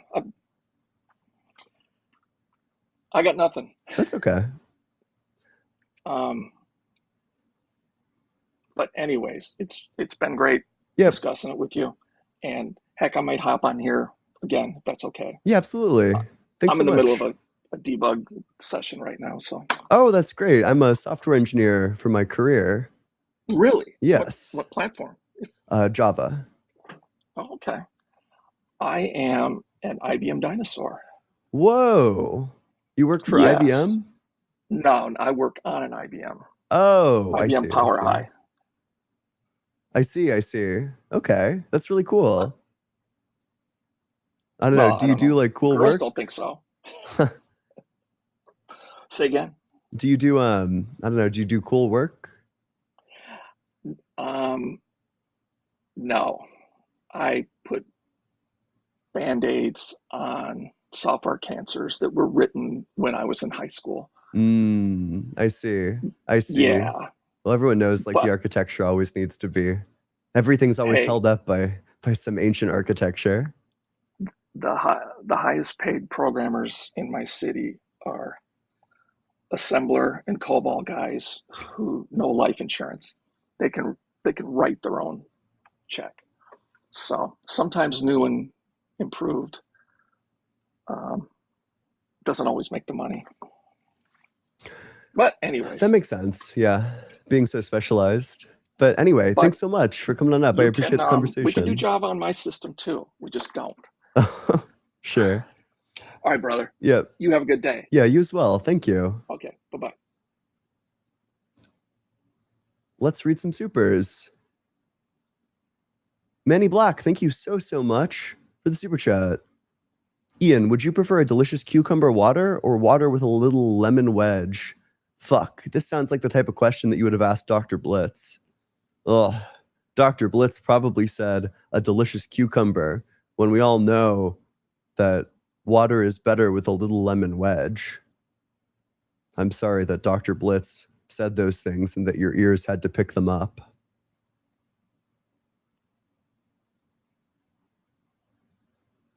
I'm PM. Thanks so much for the super chat. I was thinking about sending a super chat about veganism / animal agency at work today. Based. My other question is, When you were starting out, was there a lot of dead air? If so, how did you deal with it? Love the stream. No, the opposite. When I was starting out, the TikTok algorithm was such that you had just an overflow of guests constantly all of the time. I don't know, the algorithm's changed, or maybe the space has changed. So I don't know, things are different. They're different, but they're interesting and they're good still. And, you know, a big change has been that I've diversified the platforms that I'm active on. So now I'm active on YouTube. So I've tried to direct my audience there. But yeah, I don't know. It's things are different, but they're fine.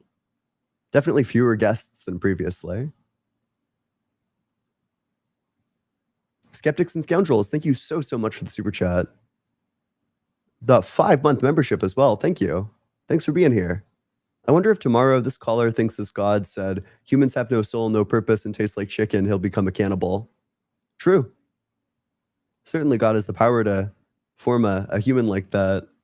Seems like absurd, but okay.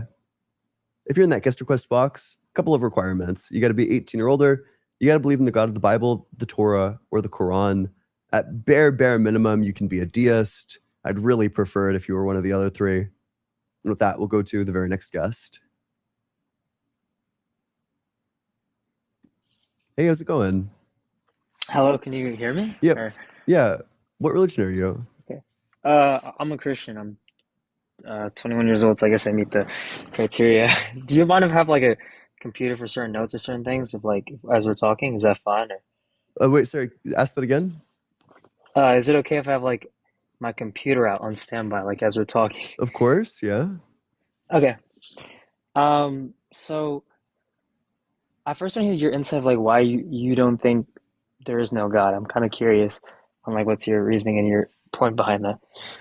Yeah, I think there's a couple of things to say.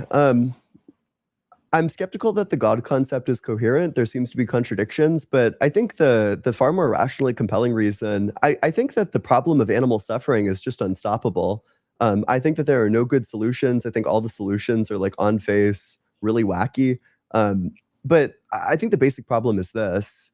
The average life of an animal is this like miserable experience where you're in pain constantly. You have, I don't know, like diseases that you have zero medication to treat. You have parasites. You get withered away over time, and you're viciously competing with other animals for resources until eventually one day you get unlucky, and then you get torn limb from limb in some agonizing, excruciating experience. And this happens like an unbelievable amount. Like every single day this happens, and it's been happening for the past like billion years. It's just like a grotesque, like hellish experience for the average animal. And it just doesn't seem, when I stop and I ask myself, okay, let's say I was about to meet a person who's perfectly empathetic, all good. They're very kind. At least this is what I was told about them. And then I walk into their room and they're like teaching their dog to like viciously like tear like a monkey to shreds while the monkey like screams in agony. You know, I would probably reevaluate whether this person is a kind, empathetic individual. You know, they seem kind of like a sadist. So that's like the basic reason. You know, it's just not really what I would expect from an all-loving God. No, I definitely don't disagree with that idea. At least like where you're coming from. Like the suffering of animals and the fact that animals have to go through that and that level of experience that's quite true. That's the harsh reality of how it is at the moment of where it stands. And what you said previously, you're saying, I mean, the way that I mean from a Christian view, I'd argue is the fact that like this wasn't the case in the beginning, how the order was first designed. Like in the Garden of Eden, there wasn't this idea of like animals going out of their way eating other animals and this level of like association of like carnivorous and violent tendencies. And I also agree with the second point that you're saying, where it's like, okay, if a human was to teach somebody about like a dog to eat someone viciously, then we should evaluate that. That should be brought into questioning, because that doesn't seem morally sound or like empathetic as we all believe these principles to be. But I don't like, I get where you're coming from that 100%. But yeah, the main reason why I'd say like this level of like I guess, carnivorous nature, or excuse me, this carnivorous nature, this kind of like harshness and severity of reality would be because of sin breaking the order and the way that God designed things initially. I think that this would be a very compelling response, if not for the fact that we have the entire fossil record and tons of DNA evidence that indicate that evolution took place, that indeed things came about via natural selection, that they developed into the beings that they are by, eating others or not getting eaten. So it could totally be true, if not for that evidence, that we might have maybe it is the case that it wasn't originally like this, but we know what it was like. We just have all the evidence that points to evolution and points away from the Garden of Eden. And I mean, we kind of have it kind of closes in on the Garden of Eden from both sides. There's tons of evidence that it's false via evolution, that animals have been tearing each other to shreds for billions of years. And then also there's no evidence for the Garden of Eden.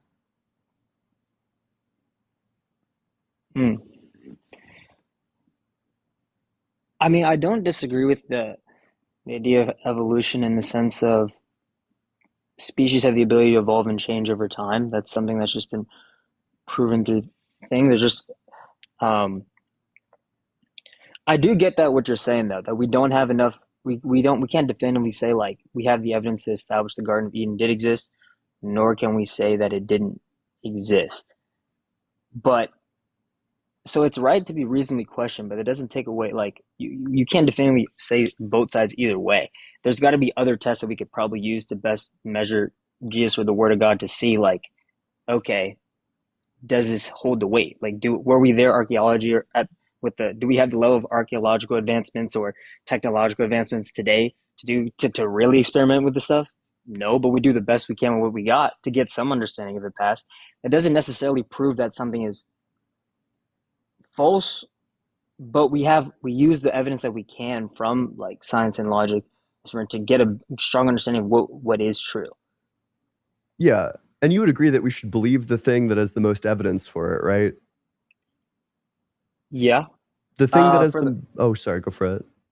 No, I'm sorry. You continue. I just want. Yeah, the thing that has the most evidence for it is that animals have been tearing each other to shreds for billions of years. What would account for that? Animals tearing stuff for billions of years is just. I mean, I established the first idea, but again, like, I can't sit here and say I'm not denying that exists, but to establish the significance and the disruption of sin, there's like a different way to go about it. But I get what you're saying, though. I don't deny what you're saying. However, like, I don't see how there being suffering and such evil exists, which I'm not denying evil exists in the world, which is present, disproves the claim that God isn't real. The argument is that it's not what we would expect, that this level of cruelty and brutality that animals currently exist under and have existed under for billions of years, like the harsh nature of the world around us is very surprising if we believe that the designer of all of it is this all good God. But it makes perfect sense if we live in a universe that's like kind of indifferent to value. The distribution of suffering and flourishing makes sense from the atheist view, where there isn't a God that's watching over everything and putting everything in its right place, and who values goodness and who wants animals to not suffer. But it does make sense from some sort of like evolutionary perspective that's just completely indifferent. Could you explain more of like where you're arguing from the evolutionary atheistic point of view? Yeah, we're doing like a worldview comparison. We're saying whose worldview best accounts for all the suffering that we see in nature. I'm saying that the naturalist who thinks that there aren't supernatural things, that there are only natural things, well, evolution and the formation of life happens just via entropy. It's an entropy that leads to the formation of life, because that's a good way to, generate high levels of entropy. And that's going to include animals that are good at surviving and reproducing. The best way to survive and reproduce is to feel pain in various circumstances, but it's going to have you feel pain even when that pain doesn't do anything. It's going to have you feel pain even when something just might be wrong.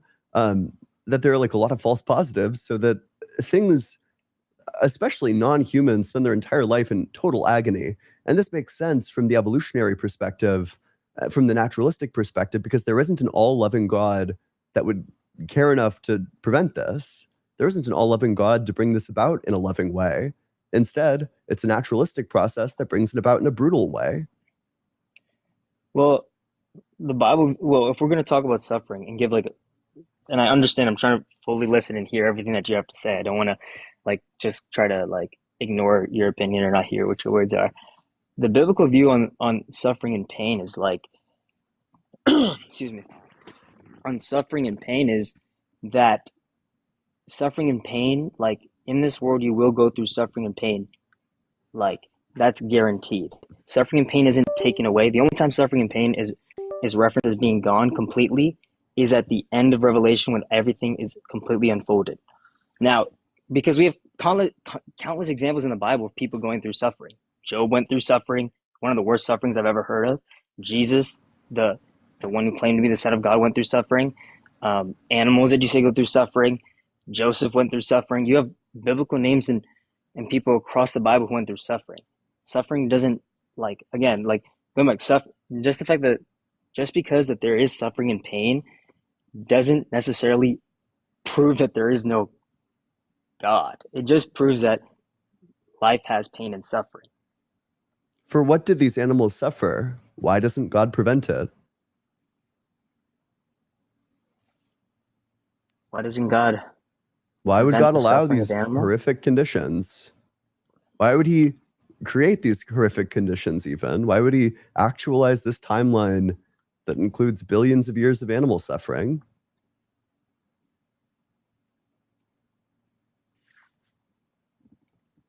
Wouldn't we expect a loving God to pick a different timeline? And make it what, and what is it like? So if it was a loving God, we're expecting it to be a complete utopia and things for just there be no war, no peace, and like, I mean, no war, solely peace, no love of suffering, nobody eating animals, no love of carnality. That level of lifestyle of utopia without suffering, whether it just be for animals or humans in general, is only promised at the end. But At the why? end of the end. But why? But why? But why? Why would I expect that an all good God would deliver this only at the end as opposed to, I don't know, at the beginning, from the jump?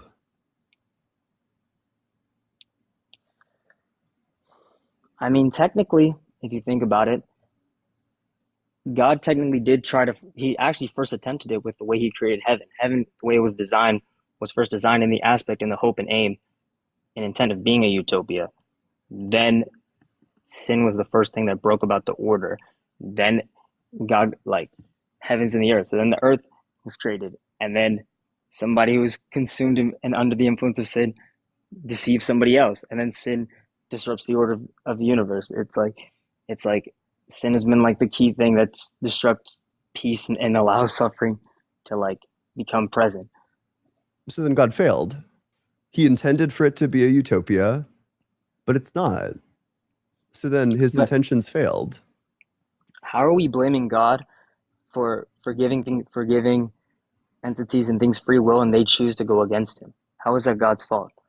Is there a possible timeline where sin doesn't enter into the world? Is there a possible timeline where sin doesn't enter into the world? Yeah.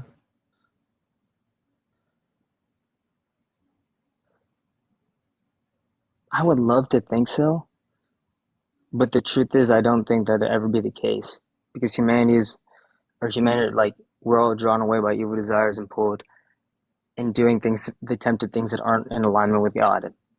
Then God knew it was going to fall. God intended for it. God would need to intend for it to end up like this if there's no world where we don't have sin.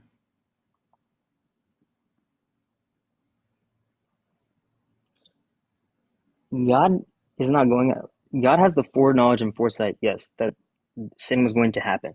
God had the foreknowledge that the entities and people he made out of free will would go and do this.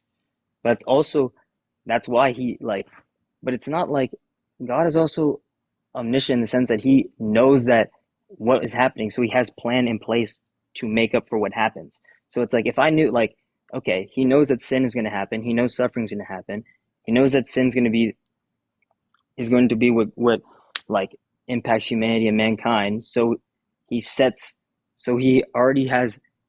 makes a plan for Jesus to be the redemption. It says that Jesus was like before the foundations of the lamb was set before the foundations of the world, that he already had it planned in place. Okay, so then he did plan for sin to enter into the world. He didn't plan for sin to enter in the world. He had the knowledge that sin would enter in the world. Yes. And he planned, okay, knowing that sin is going to come into the world and sin will have this effect on humanity, I have something in advance to answer this problem. Do you think that free will requires the ability to sin? Can you say that one more time, please? Does free will require the ability to sin? Does free will require the ability to sin? Yeah. Like, are you saying if you have free will, like, it means like you have the capacity Yeah. to choose to do sin or not? Yeah. Does free will require the ability to sin? I think from the way that you're defining it, yes. Does God have free will? Yes. So God has the ability to sin? God has free will, by the way of your definition. So he The has the reason why ability to sin? God, by the way you're going in your logic, technically, yes, God has the ability to sin, but then it goes back to this founding principle of God's divine nature is perfect and holy, that he doesn't sin. Okay. So God has the power to sin, so it's possible for God to sin, but also he's necessarily holy, so it's not possible for God to sin. That's a contradiction. It's both possible and impossible for God to sin. No, it's not. Having the ability to do something, but consistently not doing it doesn't suggest a contradiction. Is it possible for God to sin due to his power? Is it possible for God to sin due to his power? What do you mean by that? By power? Like, could you elaborate? Yeah, like if God willed to have this thing happen, then it would happen. If God willed for this thing to happen, then it would happen.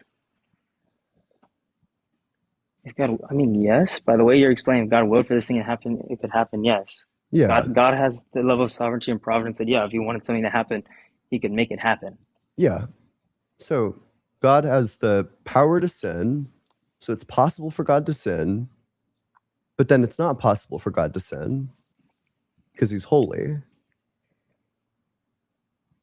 Again, it's like, okay, it'd be like, I'll give an example, like a human, right? Take a human, for instance, right? I have the ability, if I wanted to do something like, let's say, smoking weed, which we'd say is bad, right? I have the complete ability and free will to do something that's not necessarily good. Now, do I necessarily do that? That depends on the person, if they choose to do that or not. That doesn't take away free will, nor does that take away if a person chooses to do something or not. Divine nature establishes the way that something functions and operates. When we say God's divine nature is, and his essence is holy, that means even if he had the ability to do something wrong, he chooses and he makes the right decision every time to not do so. Like Jesus, when he was tempted for 40 days in the gospel by Satan, he's tempted in three different manners, and he explicitly chooses not to give in to the sin. The Bible says don't ever let anybody tell you that you're tempted by God, because actually no one is tempted by God, but they're drawn away from their own evil desires. No, or tempted by the devil, I should say, or evil forces. God doesn't tempt you. God doesn't tempt you. Like, God's not sitting there in his head going, oh, let me try to do something evil and delighting in it. Yeah, so I have a contradiction for you. I let's just get like super linear. You can tell me which one you reject, 1, 2, 3, or 4. Otherwise, the conclusion just follows. Premise 1, God has the power to sin. Premise 2, if a being has a power, then it's possible for that being to exercise that power.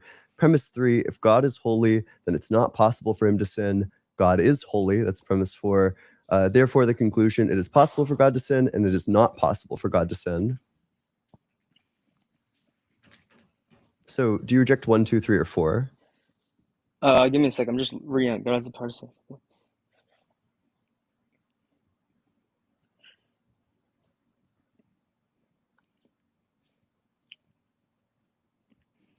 But I think the way you're using possibility is not the apt description of what I'm saying.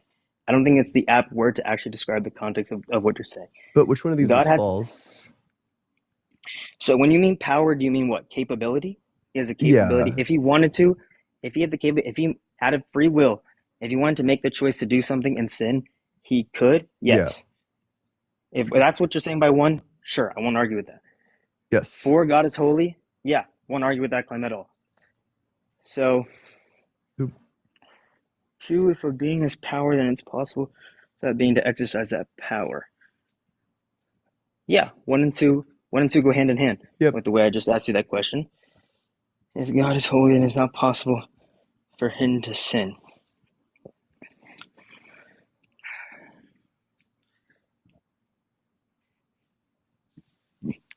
It technically, 3 is a very interesting question because 3, you're establishing divinity of possibility. If God was to sin, then he would not become. Then he is not the holy and good God that he claims to be. Yep. Like that's the premise of 3. Yep. Premise of 3 is if God was to sin, then he's not like divine and holy how he is. Yeah. So it's like it's not like I agree with 1, 2, and 4. 3, I need you to elaborate on what you're trying to argue there. Just that it's like pretty straightforward, right? If you think God is holy, if this is like one of his essential features, necessarily God is holy, then it's not possible for him to sin.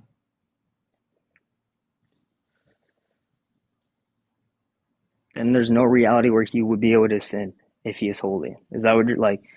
Yeah, it's not possible for him to do it because that would be a contradiction with him being holy.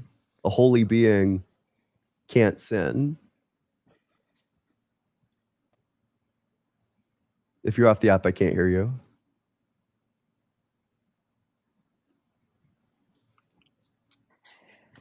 I don't think possible is the right word here. It's the word I'm I do agree using. with. Okay, God has so 1, God has the capability and the capacity to sin if he chose so pleased. Okay. 2, if a being has a power capability, then it's possible for that being to exercise that power capability. True. God is holy. Okay. If God is holy, then it's not possible to sin. If the premise is true, then he should never sin. It's not possible. Then off the premise of being holy, that implies never sinning. Mhm. It doesn't deny possibility. It establishes consistency. So you're Because saying if you're saying 3, then you're already denying 2. If 3 is true, then 2's off. it's a contradiction, yeah. That's the problem. Right. But I'm not saying that's what I'm saying. I don't think that's the right word there. It's the He word I'm does have free using. will. What? Wait. Okay, but like I don't just because it's the word you're using, I don't think that's the apt word If it's false, then you can tell me that you reject it. Like if you reject 3, if you think that it is possible for God to sin, you can tell me that. Yeah, I think God has out of free will, he has the capacity to sin if he so choose. Would For God 1, be I agree. holy if he sins?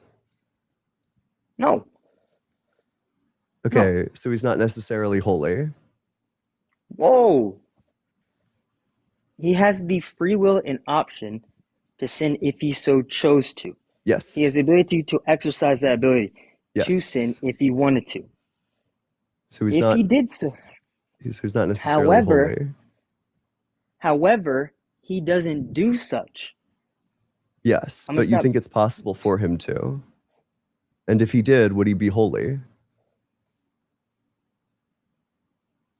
If he did, no, he wouldn't be holy. But Yes. your argument, like this So he's not argument, doesn't. necessarily holy. It's possible for him to sin. If he sinned, he wouldn't be holy. So it's possible for him to not be holy.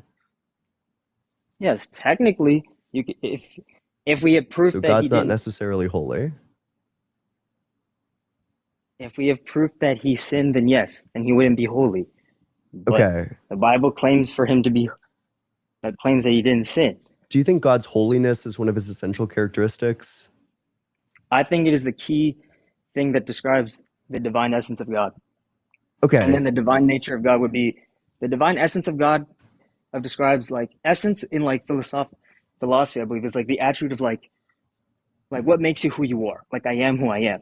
Mhm. The essence, I would say the divine essence, excuse me, for God, I would say is holiness, but in terms of divine nature, from the function, the way that he operates, would be love. Yeah, no, that's great. So God's a necessary being. His essence is that he's holy. So he's necessarily holy. In all possible worlds, God is holy, but it's possible for God to sin. There's a possible world where God is both holy and also sins, and a being that sins isn't holy. But you're applying holy from, okay, wait, but you're saying holy from necessary. You become holy because of not sinning.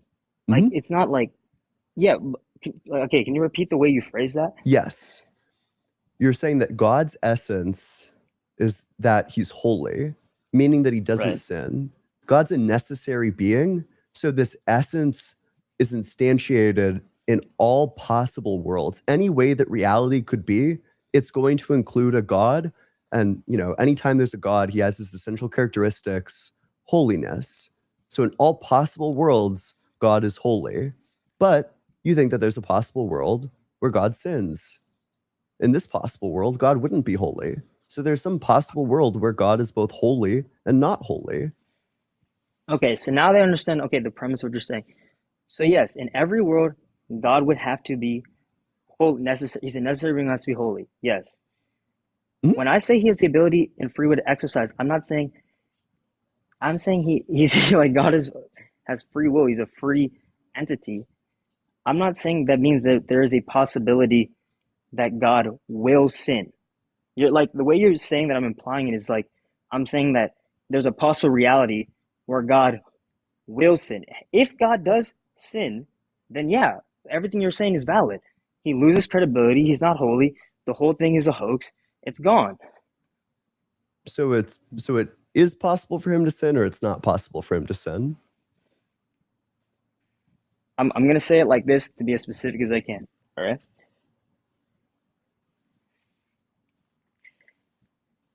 God has he has the capacity and free will. If he wanted to do something that's sinful and something that's unjust, he could very well do that. Okay. He has the ability to do that. He has the ability to exercise that power. If he did that, based off the premise that I think we've established, if he did that, then yes, he would not be holy. But he doesn't do that. Like you're arguing like possibility. But is it based possible off, for and him I'm to do arguing that? consistency of character. I just want to know if I'm it's saying- possible. Is it I'm possible saying- for God to sin? I'm saying out of free will, there's a possibility that he could do wrong, but out of consistency of character and essence, he doesn't do wrong. So both yes and no. It's both possible for him to sin, but not possible for him to sin. I don't see it as yes and no. It's like say, like I mean, did you get the analogy that like if a person can have the capability to do something and still choose not to do it consistently every time? No, I get that. But then you would say that Then it's how- then- possible then for why them does to that- do wait, that. wait. So the person isn't necessarily holy if it's possible for them to No, sin. but but go to that example and then let's jump back to God for a second. I would say that If a that person isn't necessarily holy if it's possible for them to sin. Okay, but what? if I had the possibility to smoke weed or do something bad, and I consistently from now to eternity to the end of time chose not to do that, you would say in that respective field, in terms of smoking, he's disciplined. He always makes that choice not to do that in Yeah. that specific regard. You Now, would if not God did that, necessarily be sober because it's possible for you to not be sober. but if I did that You'd for be all things, contingently sober. okay, but what would make me in human form because I'm limited by certain things. Sure, but like, okay, let's add other things. Like, say you never smoked, never vaped, never did alcohol, or did all these things. How would you argue that this person is like what things introduce him They're or the person to sober, be but they're not sobriety? contingently sober if it's possible for them to be drunk.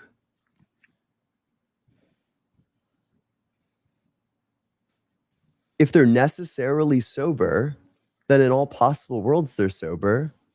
So there's no possible world where they're drunk. So it would not be possible for them to be drunk. So you're saying they're contingently sober based on their intent to not do something Yeah. in the Yeah, it's a contingent fact about them if it's still possible for them to do it. It's contingent on them continuing to pick that way. yeah, that's the same idea. Okay, so God isn't necessarily holy, he's contingently holy. By that logic, yes. Okay, so then that's not one of God's essential features, being holy. God isn't by his very essence a holy being. How? Because if you continuously make the Because he's a same thing necessary every being, time, and his essence is instantiated in all possible worlds. So then holiness, God's holiness would be instantiated in all possible worlds. hold on. But if in the same example, if in every world scenario I continuously am sober in all possible realities out of That's a those same choices, contradiction. Contingent in how? all possible worlds is a contradiction. If it was in all possible worlds, it would be necessary. Okay, wait. How does being contingent? If I made that choice in every possible world, how does that make it necessary? That's the definition of necessary, true in all possible worlds. The definition of necessary is true in all possible worlds? Yeah. I thought necessary is something that's needed for something to operate the way that it does. How do we get true in I'm all talking about possible worlds? metaphysical necessity. Okay, wait, let me look that up. Yeah. Metaphysical.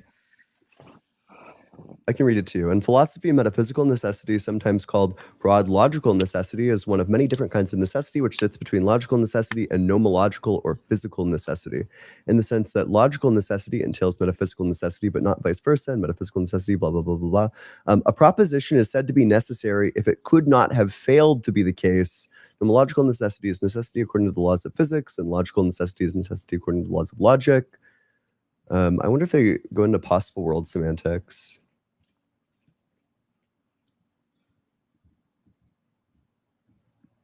Okay, yeah.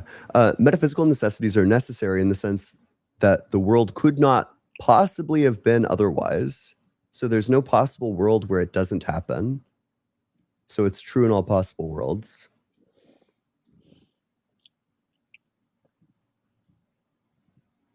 Yeah, I'm reading it right now. First,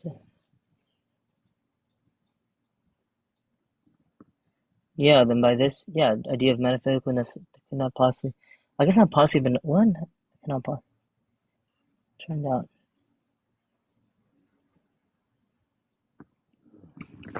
So you're saying from this metaphysical necessity, what is it that you're establishing? That in all possible worlds, because God's essence is to be holy, one of God's essential features is that he's holy. That means that in all the worlds where God exists, he's going to be holy. And because God is necessary, he must exist, then God must be holy. So it's not possible for him to not be holy. So it's not possible for him to sin. But because God's all powerful, he has the power to sin. And, if he has the power to sin, then it would be possible for him to sin.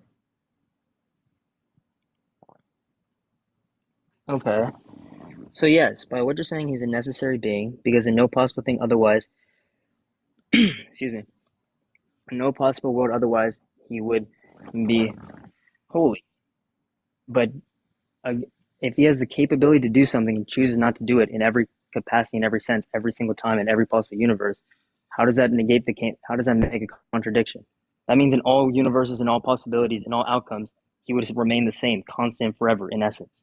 Sure, yeah. So then he's necessarily holy, so it's not possible for him to not be holy. So it's not possible for him to sin.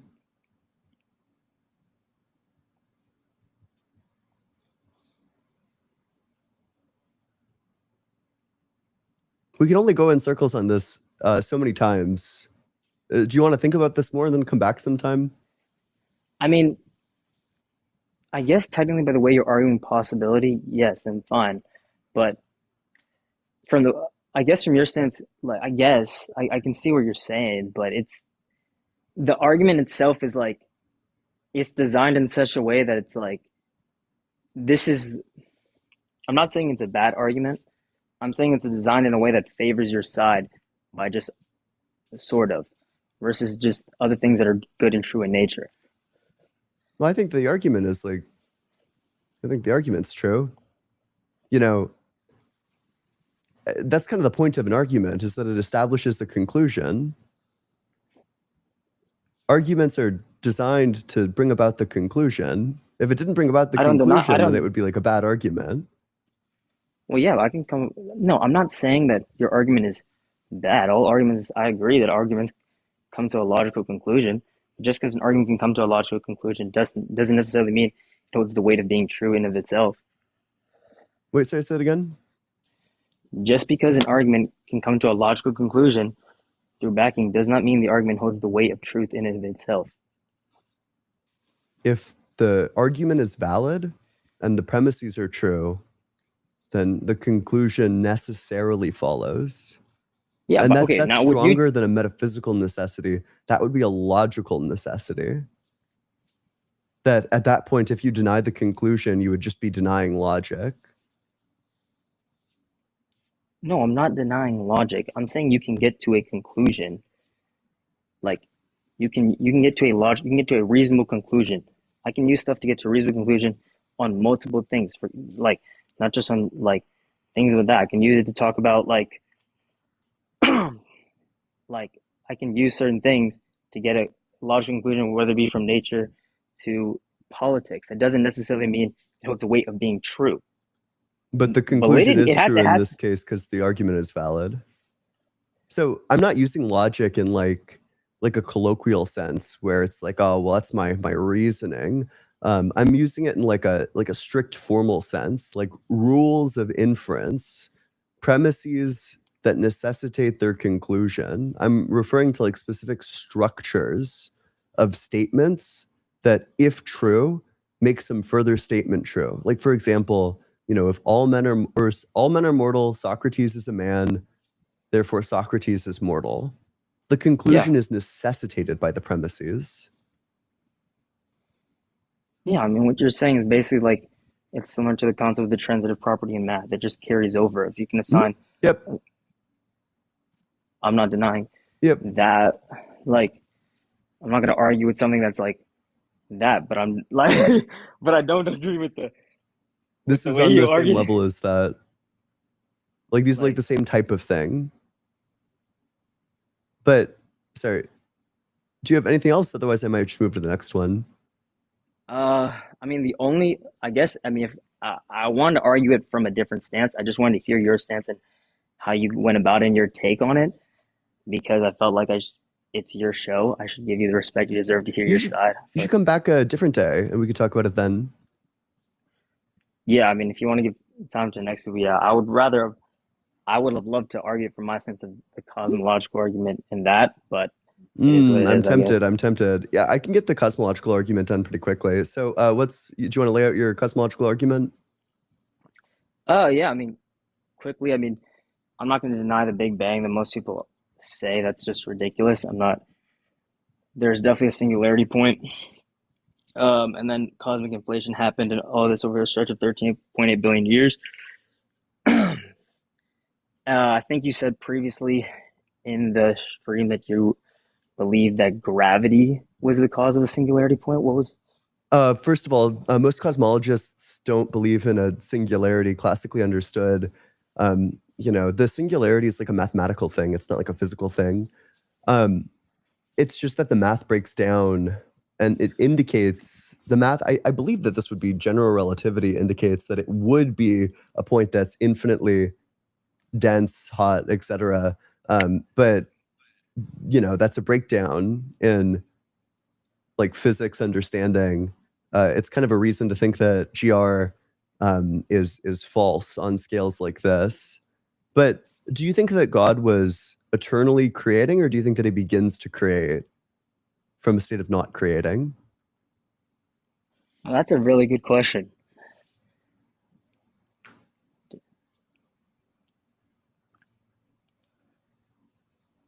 I kind of think it's the second one. God begins like That he begins to he create?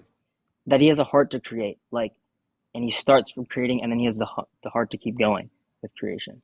Okay, so he was not creating and then he begins to create. So then God changes, which would place him in time, which means that you'd be committed to an infinite temporal regress. So the cosmological argument kind of dies there because. Whoa. Yeah? Eternally creating? If he has the heart to create and starts creating from nothing, if God was the only thing to, let's say, like from the Bible, if God was the only thing to exist outside of space, matter, time, when it started, and God had the heart to create and he started creating, from when he exists and started creating from that point on, from when time was first considered like time, when we consider time, how does that deny that he was like time would need to exist before that because God changes and all the things that undergo state changes are in time. But you're operating under the idea that God is limited by time. No, he would need to be in time if God changes. There would be like some before state where God isn't creating, and then there's an after state where God is creating. When you have like these states that are connected by befores and afters, well, that just is a time series. So God would be in time if he changes. No, exactly. I don't disagree with what you just said. So but then God's in time. No, it says God is God is the beginning. God was at the moment, like when time started, God started creating from the moment time started. How does that, like, God's not behind time, or he's not inside of time. He's outside of time. You're implying that God's not constrained by space, matter, and time, the institution of ideas he created. Do timeless things change? Depends on what you're referencing. God, no. You don't think going from not creating to creating is a change? I think God started creating from the jump. Like I said, the heart to create starting from the jump, creating something from nothing. So there's the state where God isn't creating, and then there's a state where he is creating. One might say that he turned from one state to the other. I mean, from year zero, from the first moment in the very beginning, when whatever year zero is, sorry. it started. The minute like Earth, like the universe. Do you recognize that that's like a change from year when zero. you become different? That becoming different means that you changed? No, I don't disagree. Becoming different means that you change. God became different.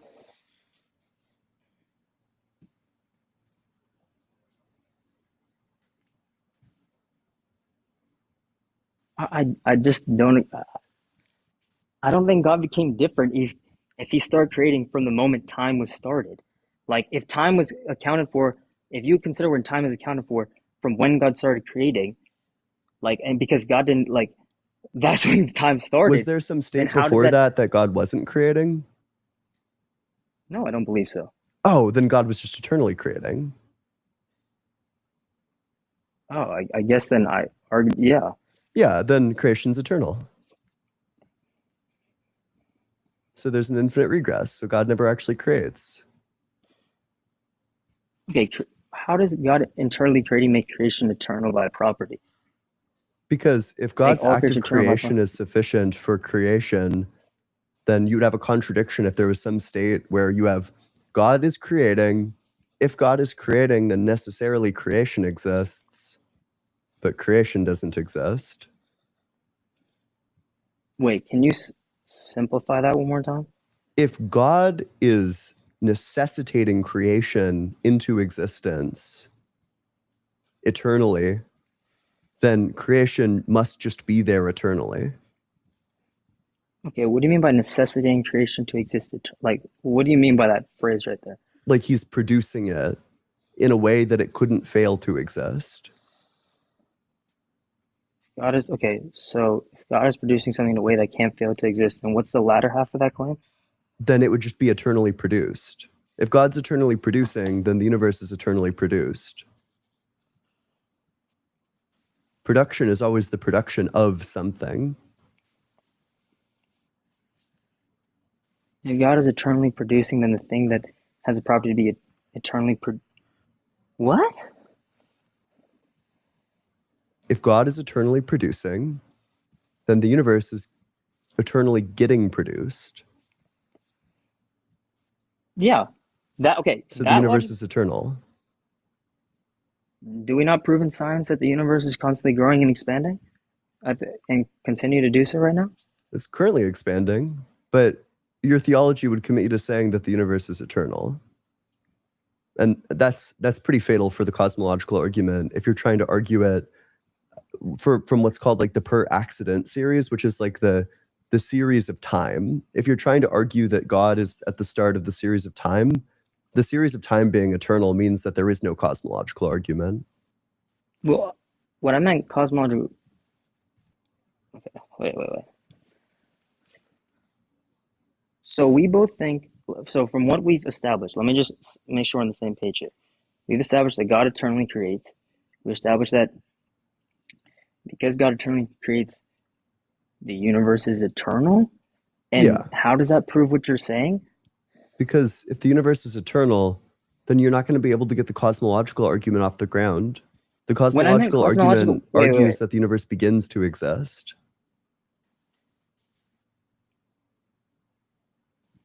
begins to exist. Yeah. Wait. Hold If on. it's eternal, Okay, then yes, it because the doesn't begin to cosmological. exist. Hold on. Sorry, I didn't mean to cut you off right there. That's okay. But if God was there outside of time at the beginning, and He's eternally creating, and from that moment He creates, and in the beginning it responds that the heavens and earth, everything created, God's not outside of time. When He starts eternally creating, time now picks up and starts matching with the thing.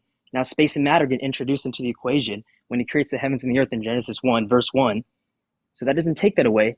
The universe being eternal also doesn't take that away. Like, I don't get how you're saying that proves anything. An Like- eternal thing doesn't begin. That's what it Yeah. means to be eternal, is that you always Yeah, that's why we say existed, God that you don't is the begin to beginning. exist. If the That's why- universe is that's why- eternal, then the universe doesn't begin.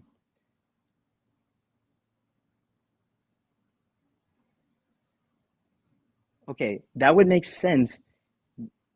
By your logic, that makes sense, but you're not understanding where I'm arguing. I'm arguing God is eternal, and because God is eternal, God is the beginning and the end. When He started, time picked up when He started, so He created something eternal that lasted when He started. An eternal being made something eternal. How Do does you that, like, agree or disagree that eternal means that there is not a beginning to that thing? If a thing is eternal, then it doesn't begin to exist. It just always existed. I guess, okay, so when I think of eternity, by what you're saying right now, then the universe is not eternal by the definition you're using. No, I define eternity as something that will last forever once created. Okay, so from the understanding that eternity means, exists without beginning and without end, would you say that God creating the universe is eternal, or do you think that God begins to create it? By the definition I use, that God, The definition that I something is use, created- which one would you? Because that's the standard definition of eternal. I can give you like resources on this, like philosophical resources, if you're interested in like just direct affirmations.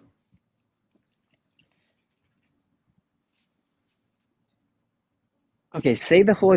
I Yeah. stand by what I said because like I'm not no disrespect to you at all, and I don't hope I'm not coming off in that way. Like, I just don't see how, like, if I argue that God is eternal, he always existed and He created something, and by the definition of eternity being once He creates something, then it always then has a sustaining effect and lasts to the end of time.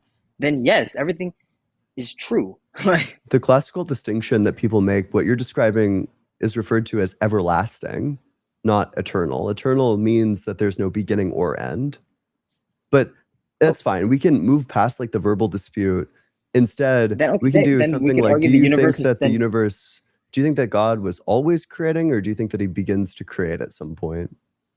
I think from the way we had this convo and we understood, I think I'm arguing like yeah, what I've argued. God, I guess the correct response in this to my side would be yeah, God was always creating. Then And then creation okay, always then exists.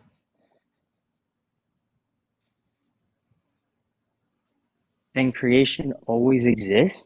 Yes. If God is always creating, then creation always exists. If God is always producing it, then creation is always getting produced.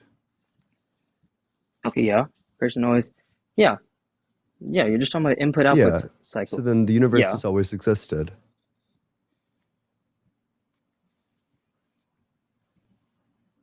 No, see, you did an input output cycle, but that doesn't translate to what that. Because you're saying, okay, if I create something, if I am making input, then there's going to be output. Sure, 100% logic, that's a circular loop, not arguing with that at all. If God created something, then the unit then yeah, I guess we're arguing a different verbal distinction, but that verbal distinction is actually critically important. If God being eternal creates something, then I guess that thing is everlasting instead of eternal by your I definition of took eternal. out the word eternal. I'm now just going to ask you about always to avoid the dispute entirely. If God is always creating the universe, then the universe always exists.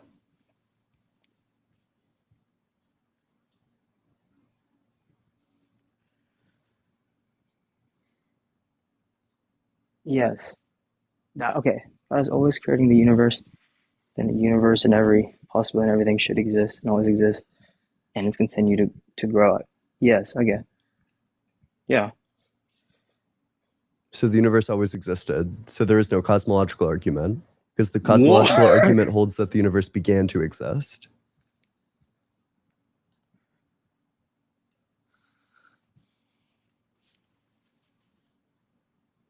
If God is always creating that, but what you're saying denies just the basic idea of cause and effect. If God is always creating, yes, because if God is always creating something, then that's the cause. There's an effect, and then that effect creates something. You're saying that things like by the argument you're presenting, you're basically saying that the universe must have been eternal and it always existed. Correct. Yeah. That's pretty much the counter argument of what you're saying. That's the conclusion of what I'm saying.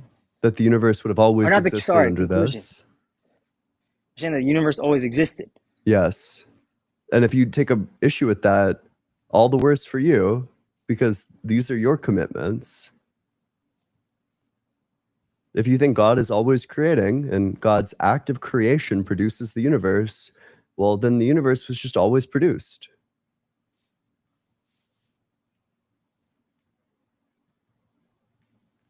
Let me always produced. It's just always there. God creates something and then it becomes always there. Okay. So the universe is always there.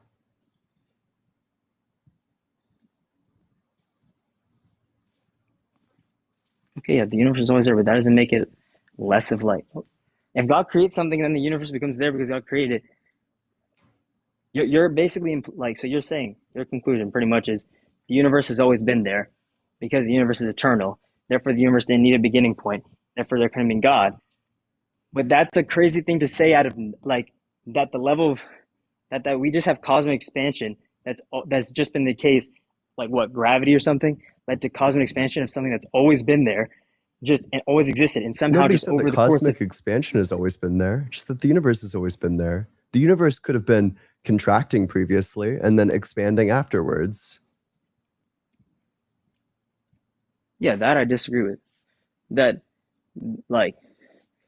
I don't disagree that the universe was cosmically expanding and growing. I don't agree with the idea that the universe was always there eternally and it was contracting and expanding in silence, and at a certain point it just magically started growing and kept going. Well, if you think it's untenable, well, all the worse for you, you know. Unfortunately, there's no way out for you if you think that God was always creating. If that's a contradiction, then that just means that God wasn't always creating. It's not a contradiction. Like If you think it's an untenable position, fine. Then your view falls apart because God wasn't always creating.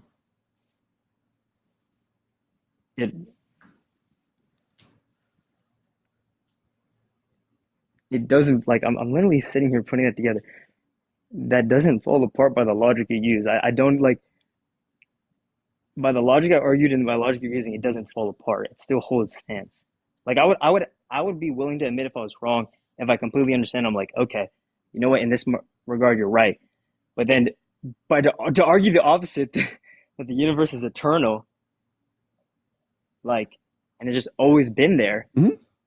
Well, if God was always creating, yeah, the cause is always there, then the effect is always there.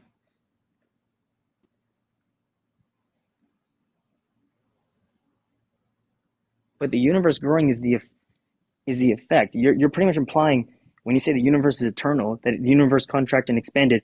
So that's just something that, if that's a problem for you, you're saying then the that's a contradiction on your view.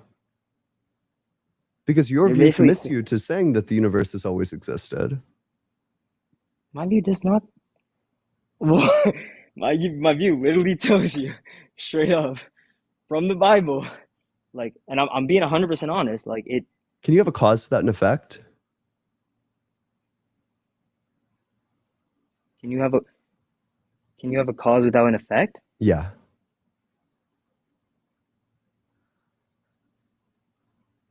No, but you can't have an effect without a cause. Yeah. Like the same inverse is true. Sounds good. So then God's always creating, he's always causing. So the effect is always there too. The universe. So the universe is always there.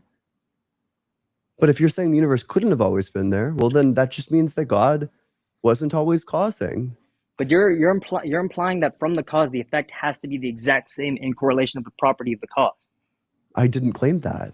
What? What do you? That's what you're. What do you mean? You're saying if God creates, if God is eternal and he creates the universe, and the universe is eternal, that means the universe always had to be there. You're basically implying the property of eternity of something always being there is operating off the premise of the cause of God creating it. Yes, indeed, the eternity would transfer to it. That's correct. Yeah. But that's not always the case of the property of the effect translating from the property of the cause. Then you would have some state where there's the cause without the effect. And what's it the cause of if there's no effect? Then you can have a state where there's a cause where the specific property of the cause doesn't translate to the exact effect where the effect has the same property of the cause. What is the cause of what? Yeah, what is God the cause of in the state where he exists but the universe doesn't? What's he the cause of? God is the cause of the creation of the universe. But the universe doesn't exist, so what is he the cause of? What do you mean the universe doesn't exist? In the state where God exists but the universe doesn't exist, you're saying God is the cause, but what is he the cause of? In the state where the universe doesn't exist. But if the universe was to exist and God was the cause, that means when God, assuming that is true, then when God was the cause, time started, space, matter also all came in. What is God the cause of in that situation? In this state of affairs where God exists but the universe doesn't exist, what is God the cause of? Can you say that question one more time, please? In the state of affairs where God exists but the universe doesn't, what is God the cause of? Okay, so basically assuming that if God isn't real, what is the universe the cause of? Holy shit. No, not even close. In the state of affairs, so you're saying that there's some state where God exists and the universe doesn't. When God exists but the universe doesn't, what is God the cause of? I'm not saying there's a state of affairs where God exists and the universe doesn't. I'm saying that then the universe always existed. No, it doesn't. If God created something and God creates something from the beginning at a time. But there's no state of affairs where, so God always exists. There's no state of affairs where it's God without the universe. So then it must have just always been God with the universe. But for the universe to always exist, space, matter, and time would have had to come into complete agreement, which could be possible. But they couldn't have. What? You're Like, saying, is there some state of affairs? Did God always exist? yes. And when God exists, the universe exists, right? Because there's no state of affairs where he exists alone. You can't do that one. Yes. Okay. Yeah, God exists. God always exists. When God exists, the universe exists with him. The universe always existed. When God exists, that exact moment and beginning where God existed, in that exact moment, he creates time, space, and matter, establishing the creation of the universe. And in that So, moment, the universe now begins to exist from the moment that God enters. oof, sorry, God nope. moves. It couldn't have begun to exist. It must have always existed because there's no state where God exists without the universe. So it can't begin to God can exist. exist. That would be a contradiction. Why would God need the what? Why would You God need just the said that universe? there's no state where God exists without the universe. I did not say that. You said that, You and you're absolutely expecting me to okay. point Well, to then it. I'll just ask you again: is there a state where God exists without the universe? If you're asking, is that a possibility?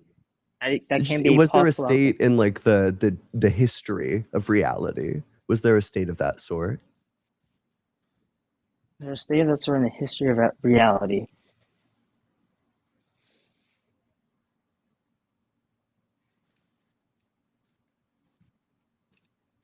I guess you could say yes, but then the amount of time between In that God state, existing and the what is universe God the creating would cause be of?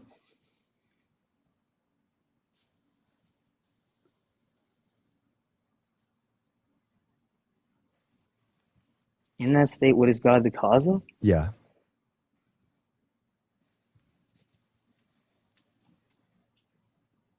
Nothing? Is that what you want me to say? Like, is that what you're looking for? Oh, sure. Then he's not always causing.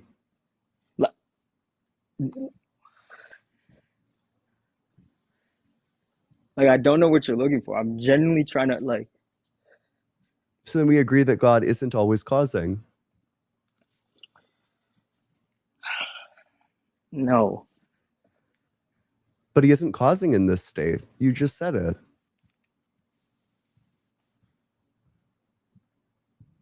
Yes, he isn't causing in that state. That's true.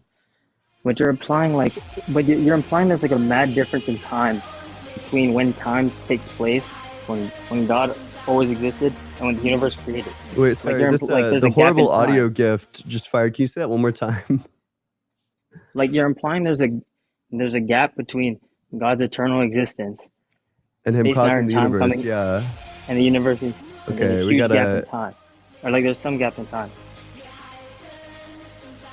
gotta get this person gigablocked. Get the fuck out of here. Goodbye forever. Gray, Billy's version. Okay, yeah. Sorry. Please continue. No, yeah, what I'm saying is I was just saying that you're implying that there's some gap of time between God always existing and space, matter, and time coming into play and the universe starting. There's a gap. Just that there's some state where he Like isn't causing, and then he begins to even cause. even if there is a gap, it could be a very minute gap, and for like So he for changes. like what, like a couple of seconds, changes to like from Yeah, he changes from starting for not instantly causing to doing something. causing. Yeah, when you go from not causing to causing, you change.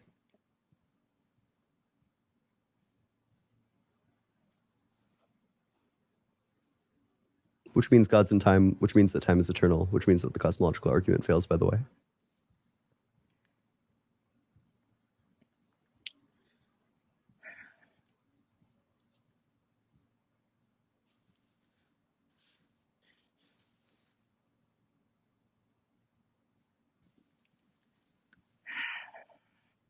It's okay. It's not easy to lose your religion.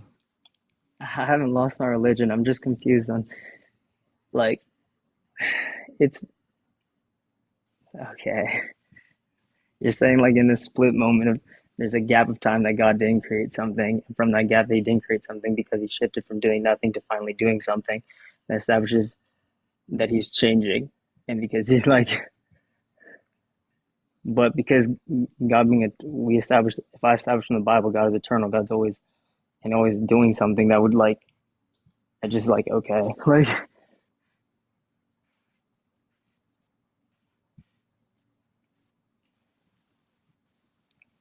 Can I ask what model of AI you're using? I'm wondering, I'm not like, using it. is this like the level? Is this like the standard ChatGPT model that's like spitting I'm out not these using like? I'm not using AI at all right now. Okay. I'm just simply talking to you. I Okay. promise you. I'm That's away from fine. my computer. Yeah. I was wondering because I think Fable would do like much better than this. So I was assuming it wasn't Fable, but that just makes me wonder what it might be. Sounds like Grok. Do you have anything else? No, I'll leave you. I'll leave you to it. Yeah, Leave it to thanks so your own. much. Appreciate you. Make sure you're double tapping on that screen, sharing it with your friends, doing that good stuff. Wow, that was great. Hey, if you're in that guest request box, make sure that you're 18 or older because that one went on so long. There are two people I want to talk to. I know Clifford Jackson says that he has like 10 minutes left. So should go quick. And then there are a couple more who have been waiting for a while.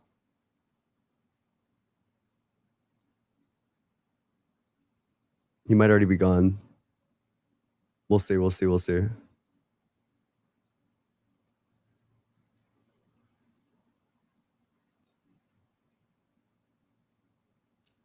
Hi there. Hey, how's it going?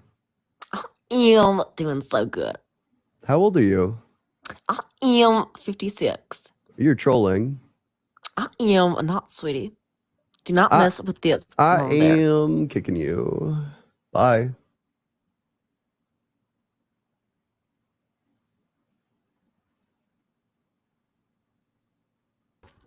Hey, how's it going? Hey man, how are you? Doing well. How old are you? I'm 29. Yep. What religion? I'm not really religious. I'd like to say I'm spiritual more so. Do you think God exists? I don't think a man who is God exists. Are you like I have a different deist? theory. No, not really. Okay, well, that is the hard line. You know, I'm not going to debate gibberators. You got to be Christian, Muslim, Jewish. I will allow a deist hesitantly. I'm sorry you waited so long, but, you know, I try to make those instructions pretty known. Hey, how's it going?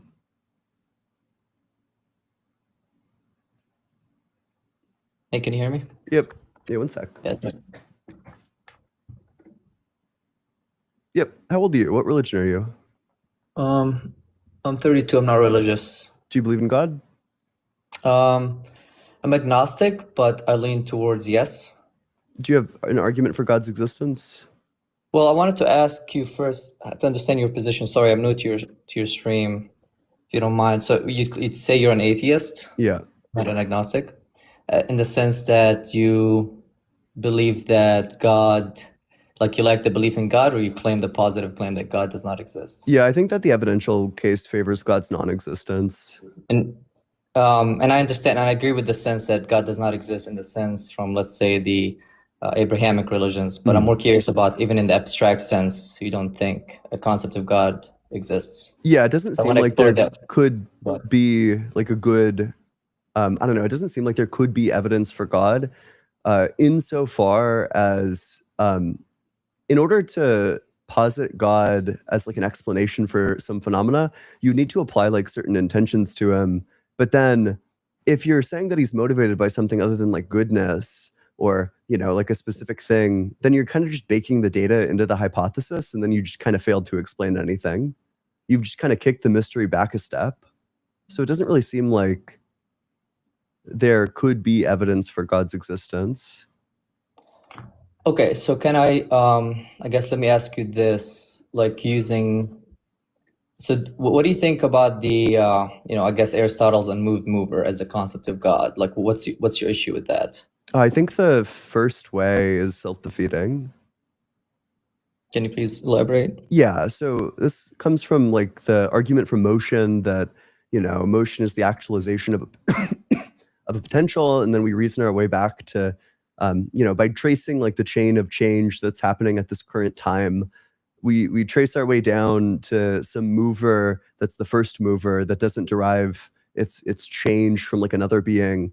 But then the question is, okay, this unactualized actualizer, was it eternally actualizing this moment? Or does it get actualized into actualizing this moment? Well, it's unactualized, so it can't be the second one. So it just must be eternally actualizing all of the moments. But then all the moments are eternally actual, and there aren't potential moments, it turns out. So the argument from change, which reasons from some distinction between act and potency, undermines itself, and you end up with the conclusion that actually there's only act and there is no potency. Okay, I guess without getting too specific, I was just using more the concept instead of like the actual Aristotle's metaphysics. So I guess, can you tell me where my reasoning is going wrong here? So if I think of as things cause other things to happen, and if we go back far enough, I would say it's more logical that something caused something to happen rather than something came from nothing. Would you agree with that? With this up Sure. to that Yeah, point? but I'm not Okay. sure why I would think that this ever gets out of like the causal chain. I'm not sure why the causal chain would ever get outside of the universe. I think either the causal chain is just an infinite regress, Right. or So I was there's gonna like a give first infinite moment, regress but then then. there's like lots of models of the universe that are compatible with a first moment where it's in some different state prior. So my next step in my logic, I guess I would think it either have infinite regress or, first uncaused cause. And would you disagree that first uncaused cause is more intuitively logical than infinite regress? Not necessarily, but also you could have the first cause just be within the universe itself. There are models of the universe like the no boundary proposal from Stephen Hawking that have the universe existing in like some spatial way, and then at the first moment it becomes temporal in addition to the spatial stuff. Okay, that's fine. I don't think that. So I guess for me, it's the existence of consciousness is what really drives me to lean towards the belief in a more fundamental conscious being in an abstract sense. I'm not giving it any specific shape or form or religious or any claims associated with religion. So like what's to me, it's like I just can't understand how consciousness can arise out of fundamentally unconscious things if consciousness is not fundamental itself. Why would More of God like a want panpsychic. consciousness? Sorry, can you repeat that? Why would God want consciousness? I think I don't think God wants consciousness. I just think the universe at its most fundamental level is consciousness, and that's like God. How's that? So yeah, I would probably just reject that. I don't think that if panpsychism is true, that means that like God exists. Like if let's say like the chair is having a conscious experience, I don't think that that's for some reason God. That's not the panpsychist view. Isn't like the chair is having a conscious experience in the same sense that me and you are having one. But it is having some conscious experience is the claim that there's something that it's like to be the chair. Yeah, I guess it's like to be the most like fundamental particles that exist. It's something like it's like to be them, but it's so simple to the point is like you can't really compare it to our way we conceive of consciousness. And once these, I guess the panpsychist claim would be like once you combine these subatomic particles in specific configuration, the consciousness that we experience manifests in the way that it does, which could be different than the way a dog's consciousness manifests in, let's say, a cat, etc., and a tree and a plant. So I guess my point is that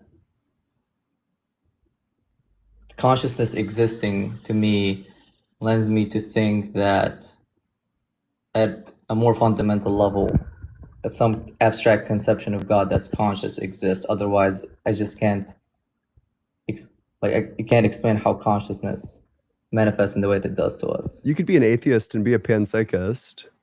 Right. I agree with that you can be an atheist and panpsychist. I guess I'm using that as an extra step as why I lean towards God existing. But if you're or an some atheist, form of God. if you're an atheist and a panpsychist, then you wouldn't believe in God. I'm confused. I'm not sure how this is at odds with just being like an atheist who holds to panpsychism. Yeah, I guess it's the like what would it let's assume that position. Like what would it mean for consciousness to exist at a fundamental level without some conception of like of a conscious being who manifested what we experience? Like how could that occur? Just that there's like qualia, that there's something that it's like to be these things, and then evolution brought together these psychophysical properties and into a like a psychophysical configuration that would produce the experience that we're currently having. That there's something that it's like to be the electron, and there's something that it's like to be the photon, is what the panpsychist is claiming. Right.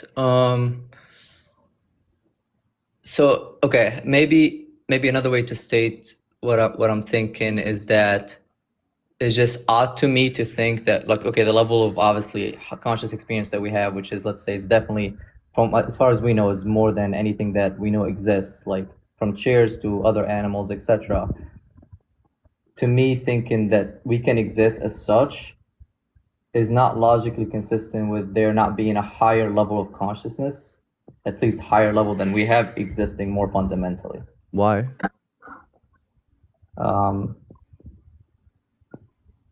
I don't have like an actual like arguments with premises and conclusion. That's fine. But it's Just just like a yeah, just more generally, just the idea that we exist as conscious beings in this universe, and that occurred as a result of something less conscious than us. Like, if we keep go back through the chains of causation, like do you believe, or do you see it as a plausible thing as we roll backward time of history of reality, that there could have existed more conscious beings than we do today? Do you think that's a plausible thing? I think it's possible. I think it's very possible that there are like aliens elsewhere.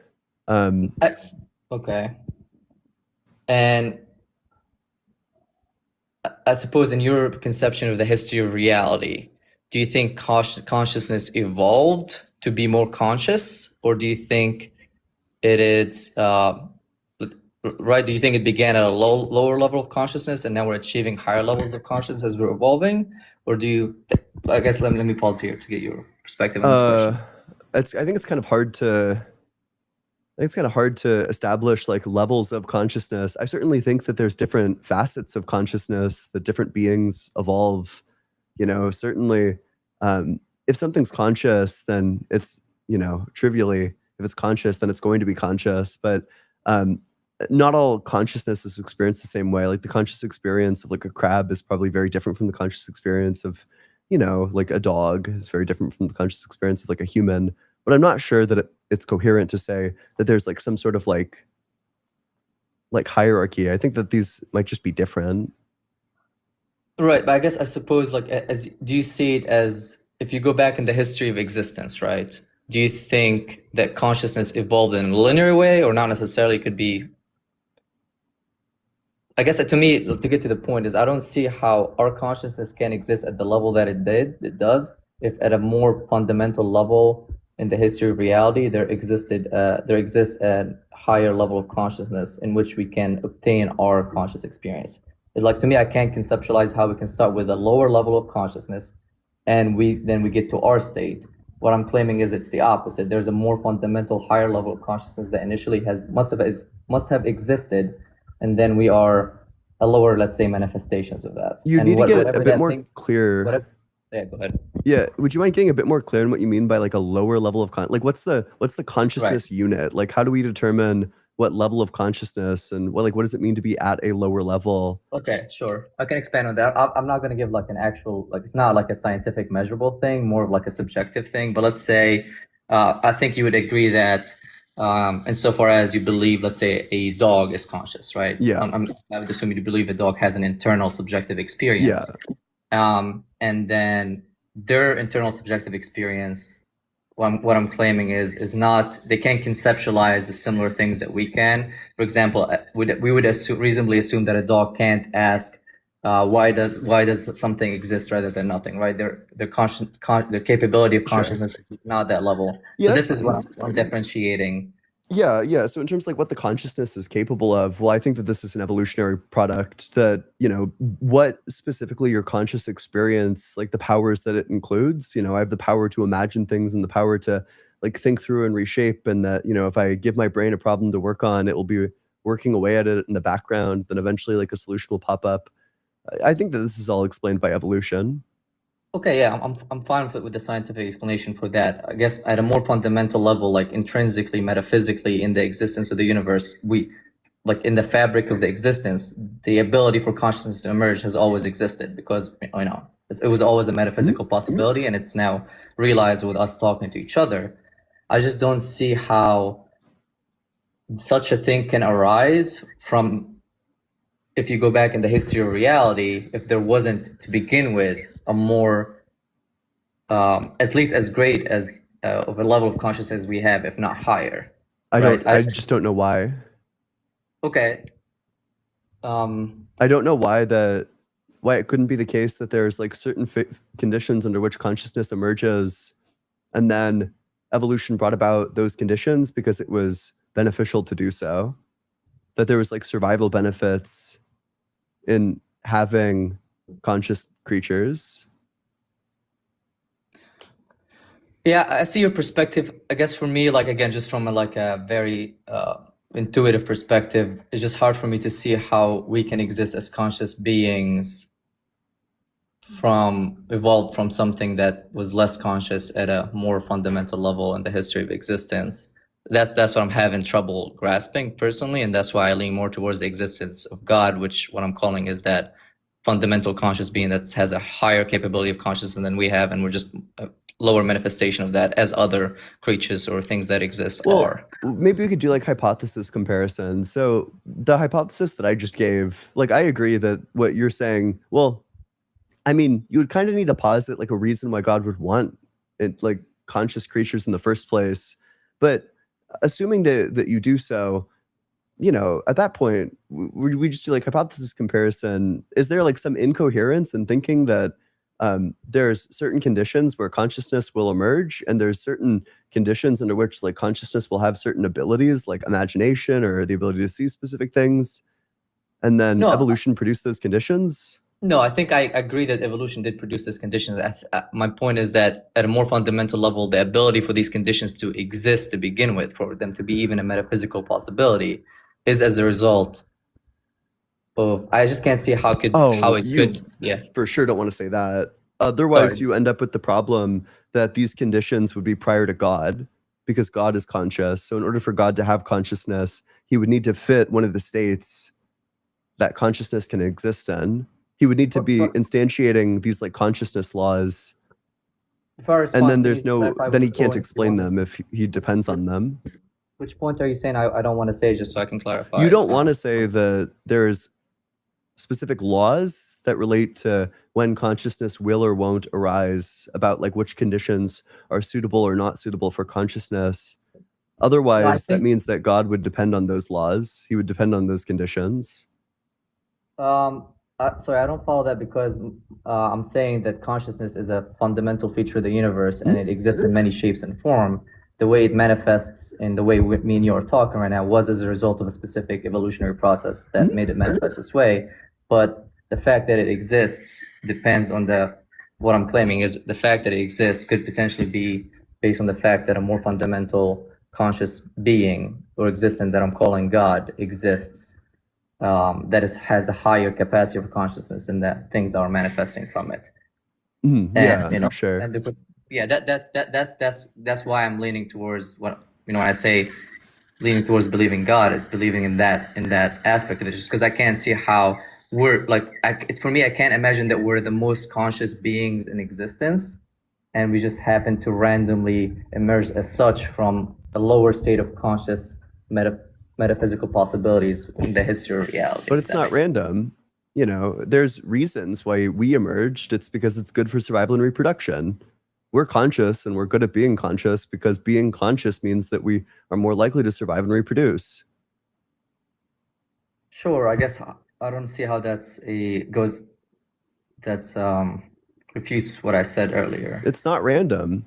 And if you think consciousness is fundamental, I don't know, like maybe it is, maybe it would be good just to fixate on, like, what's your critique of like the panpsychist view? Like I'm not sure what the specific panpsychist story is, but something like, matter in specific configurations, there's going to be something that it's like to be that matter. And then those configurations got brought about via evolution, but there is no God. Why would I prefer that to, God put the matter together such that it experiences? I'm not saying God decided to put the matter together. I'm saying that okay. I think you Okay, need let me- to. let me Otherwise, finish. God doesn't explain anything. Well, God explains the existence of. Okay, why isn't, like, I'm sure you're probably familiar with the philosophical zombie, right? But God's- under panpsychism, the philosophical zombie isn't possible. Right, but that's my point. So that's what I was gonna get to, is that the idea of a philosophical zombie. Why isn't existence between beings that interact with each other, like me and you and other animals and creatures? Why aren't they all philosophical zombies without any inner experience? The fact that we have inner experience, and that inner experience comes from a more fundamental source that I'm calling God. That certainly is your conclusion, but the panpsychist would deny that the philosophical zombie is even possible. Right. My point is that it's not possible. I agree. I agree with the Okay, panpsychist. but how does that make any headway against the panpsychist? I'm not trying to make headway against panpsychists. I'm just trying to say that the fact that philosophical zombies cannot exist and the universe is not as such is, to me, gives me the idea that God exists in a more fundamental way. But why? Why would I prefer that explanation over just panpsychism? Well, panpsychism just I don't think it's like it's one or the other. I don't think the panpsychist view on its own tells us why consciousness. It's fundamental. It tells us why consciousness. It tells us why consciousness. Like, even with the panpsychist view doesn't state anything about the consciousness. Like, it's completely fine within the panpsychist view for consciousness to start at a lower level and become what we are today, right? Panpsychist doesn't need for there to be a more higher level of consciousness to achieve what we have achieved, right? Yeah. So okay, so that's fine. So up to that point, so panpsychist doesn't argue one way or another. I guess starting with that framework, what I'm saying is it doesn't make sense to me that we would exist as we are if there wasn't a more fundamental, higher level of consciousness that allowed us to exist. It's just, how does that make sense to you? Why not? What's the problem? What's the problem with like a panpsychist explanation? That the matter, there's something that it's like to be every configuration of matter, that, the configuration that our brain is in is the what it's like to be you. What's the problem? So under the panpsychist view, let's say the universe, obviously, let's say the universe is eternal, right? And it always existed. And then at some point, these configurations of matter or whatever existed before, the Big Bang, at some point happened in such a way to allow for our emergence of experience. So you're saying, to you don't see an issue that we happen to emerge as a higher level of consciousness from lower levels of consciousness. No, what's the issue? I suppose the issue connects to the ideas like the universe exists, right? Obviously, we exist. We're speaking. It must have always existed in some way, shape, or form. Would you agree with that? I guess. Yeah, Not necessarily sure. not necessarily like the universe we're in, where the Big Bang created, but like at a more fundamental level, like existence. Something must have always existed, right? Would you agree with that? Yeah. Okay. So that something that must have always existed. If we eliminate the idea that more higher level of consciousness could have existed before us, before we existed, it's just odd to think that Sorry, go ahead. I think that there could have been like more intelligent aliens than us previously. That's fine, and I know, like, I don't. Yeah, I'm we're saying just like kicking there's the like can a down the God, road. but Yeah, if we believe those intelligent aliens existed before us, okay, we keep kicking the can down the road until we get to the idea that initially the highest level of consciousness that can metaphysically exist must have always existed at the beginning, and that is God, and that's why we can exist as we do But if the today. universe always existed, there is no beginning. Sorry, I don't mean begin, like the not actual beginning, like in the eternal state of existence. Why? So you don't see. Maybe guess- okay. I Let's know- say that humans are the most intelligent thing. Mhm. That has ever existed. Sure. Okay, sure. Yeah. Although I think atheism is compatible, because maybe what atheism would want to say is that there is like a most intelligent being that's ever existed. Mhm. Or sorry, not atheism, but I think if the universe is eternal, it seems plausible to me that nevertheless there would still be a most intelligent being that's ever existed. For the sake of simplicity, we could just say that that's humans. And if it's something else, then the argument's identical. But sure, what Yeah. then? Yeah. So I get okay. I just want to make sure I understand my position, and if you, I understand you disagree with it, but at least where I'm coming from. So let's say it is humans. Let's start with humans, the most intelligent being that has ever existed. To me, I can't reconcile that. That means we must have came from a lower level of consciousness, and now we exist as we are. But that's To me, true evolutionarily. No, that's true. Yeah, I agree. That's true evolutionarily. But I'm saying even the fact that we even can exist to the level of consciousness that we can must have been there must exist a higher level of consciousness, the highest level a being can be, and that's God. That must be actual. That must be and that must actually exist. Why? And we're just a lower manifestation of that. Huh? Why? Why would that be true? I'm not. Again, I'm just still exploring my ideas here. The reason I have the intuitive feeling why it needs to be that way is just because I can't conceptualize, like, it's just my head can't conceptualize how we would just happen to exist at the higher level that we have today if there wasn't something higher that could have existed in that or exists already. Why? I have no idea. This seems like such a non sequitur. Yeah, like it could you be. just make the claim over and over again. I don't know. Right. Yeah, I'd have to think about it more. You're right. I have to think about it more to see if I can make it more logical. I can follow from a premise. But going back to your view, you're saying existence existence has always been there. Then to you, it's completely conceivable. I guess under your worldview, it's completely conceivable that we could be the highest level of beings that has ever existed. That there's nothing contradictory in your view about it's that like possibility. It's like an epistemic possibility. Yeah.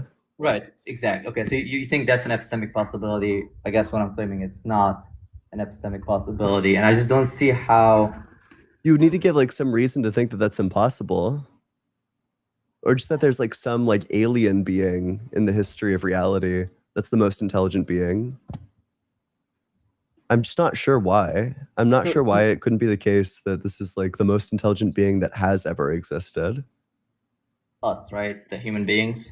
Yeah, although I mean, I personally think it's unlikely that human beings are the most intelligent being, but like, that there's like some like alien-like being that's the most intelligent being. Like, I'm not sure why not. Yeah, I suppose in the we have existence and we exist, and to you it makes complete sense. Like, you think it's completely logical that it could be possible that we're the most intelligent thing that could exist in theory. Mm-hmm. We're kind of going in circles a little bit, and I probably got to get going, but I appreciate you coming on up here. Let me, first of all, I'm going to drop a new video on my YouTube channel. It's titled, Christian won't admit a statement is true or false.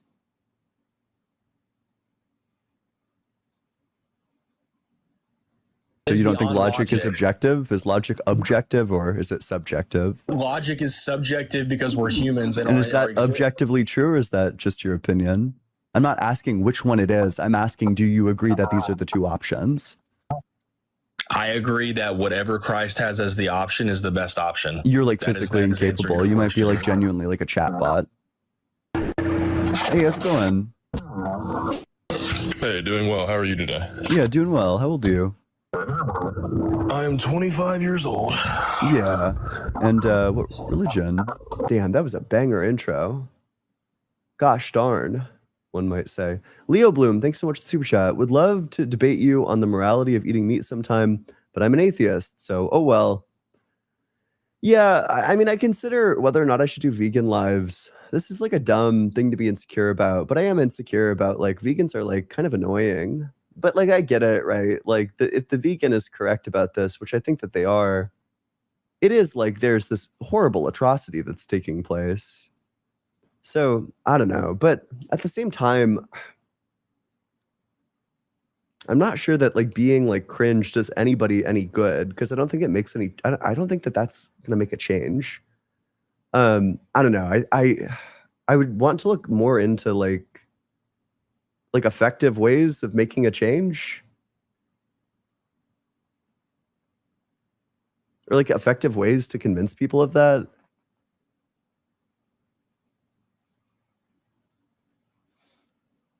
Diva of Disco, thank you so much for the $20 super chat. I've been vegan for 3 months thanks to you. I sent a super chat on the day I started, May 12th. Thank you so much for your streams. You are an amazing person. Yeah. Thank you so much. I appreciate that. And that's like seriously really great. I don't know. I think that it's hugely great to be vegan. You know, I don't know. I do genuinely believe that it's like one of the worst, like it's one of the worst atrocities that's currently happening. The scale of factory farming. There are just so many animals and the conditions are like torture.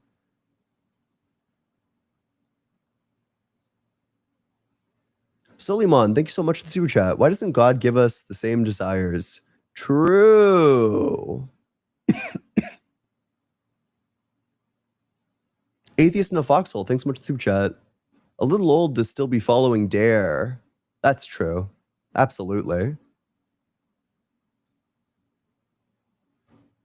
Game Guy, thanks so much for the super chat. Pesky atheist always designing arguments that favor their argument. I know, it's bullshit. It's just bullshit.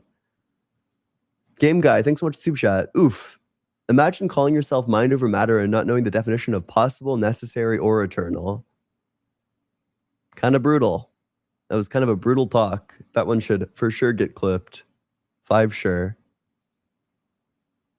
The Rabid Squirrel Sage, thanks so much for the super chat. Nail him down, Ian. Pun intended. Thanks.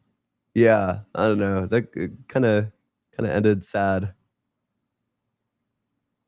He kind of sounded like he was going to start crying. Skeptics and Scoundrels, thank you so much for the $5 super chat. Dogma is a hell of a drug. Indeed it is. But these guys get really high off of it.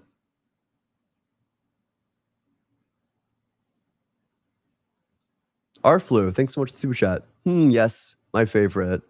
God of nondescript traits. Based.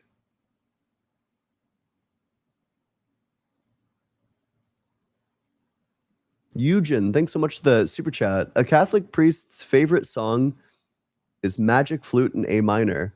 Keep up the good work. I disavow. But I appreciate the super chat. Thank you so much. Big W for Eugen in that comment section. $20 Venmo is very appreciated. Thank you. Amir Dizdarvik, thanks so much for the 5-month membership. I love what you do. Keep it up, please. It's incredibly valuable and educational. Thank you, Ian. You're indispensable to the community. I really appreciate that. Thank you so much. Thank you so much. I appreciate it. Amir Dizdarvak, thanks so much for the Cool Quarry membership. Appreciate it. Thank you. CL Frost, thank you so much for the $70 super chat. Congrats on 70K subscribers. Keep on keeping on. Thank you. Thank you so much, CL Frost. Yeah, it's cool. We just hit 70K on YouTube. That scumbag over at Deconstruction Zone is probably going to beat us to 100K, but nevertheless, I don't know. It's really cool. I can't wait to get the little plaque and 30K subscribers. We'll see. It's been an exciting journey. The Mere Apologist DM, thank you so much for the super chat. What do you think about the Kalam argument? I think the Kalam is self-defeating. I'm working on like a paper on this actually. it's going to be for my grad school applications. It's my writing sample. I think the Kalam, I think that Craig is fucked, is the short of it. But here's the basic dilemma. Either God's act of creating, God's like exercise of causal power begins, or it was just always there.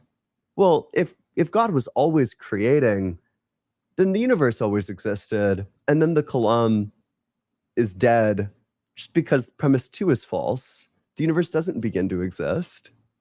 The alternative is that God begins to create. He begins to exercise his causal power. He's not always doing it, but he goes from not doing it and then he begins to do it. But that's a change. To go from one state and then you turn into a different state means that you're changing. And everything that undergoes a state change is in time, because a state change forms a time series. You have a before and an after. So then God would be in time. And either God's past is infinite. He has like this infinite temporal regress, in which case the Kalam fails because the second premise gets undermined, because actually it turns out that infinite temporal regresses are fine. Or even worse, it's finite. And then God begins to exist. There's a first moment in time of his existence. So kind of no matter what, the Kalam like knocks itself over. There just isn't a way out of the dilemma.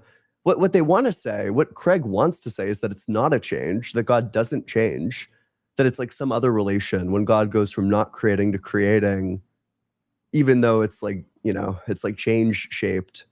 But then the atheist can make the exact same move with the universe.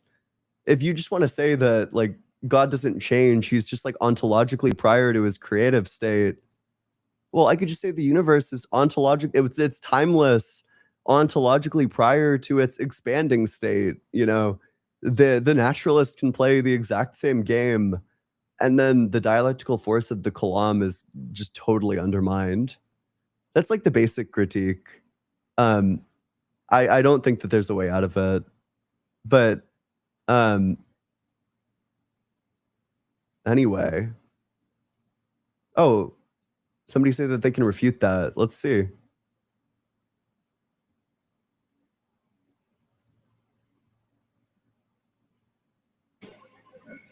Hey, how's it going?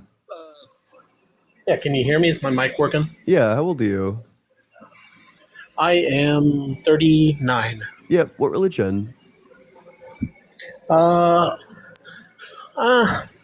It's kind of weird, but I do believe in Jesus. Okay. You said that you could refute my critique of the Kalam? To an extent. I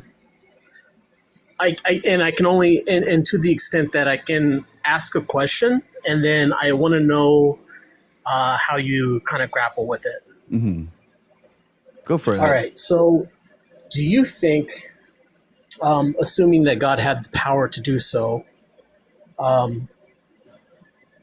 that in creation or in creating, he could create something that was already, I guess you could say, like, has markers of age or has already had time invested in it? I think that you could have For something instance, that appears to be old. That seems fine, but I'm not sure how Yeah, this gets do you- around the critique. Do you think that God Well, was like, for instance- eternally creating, or do you think he begins to create?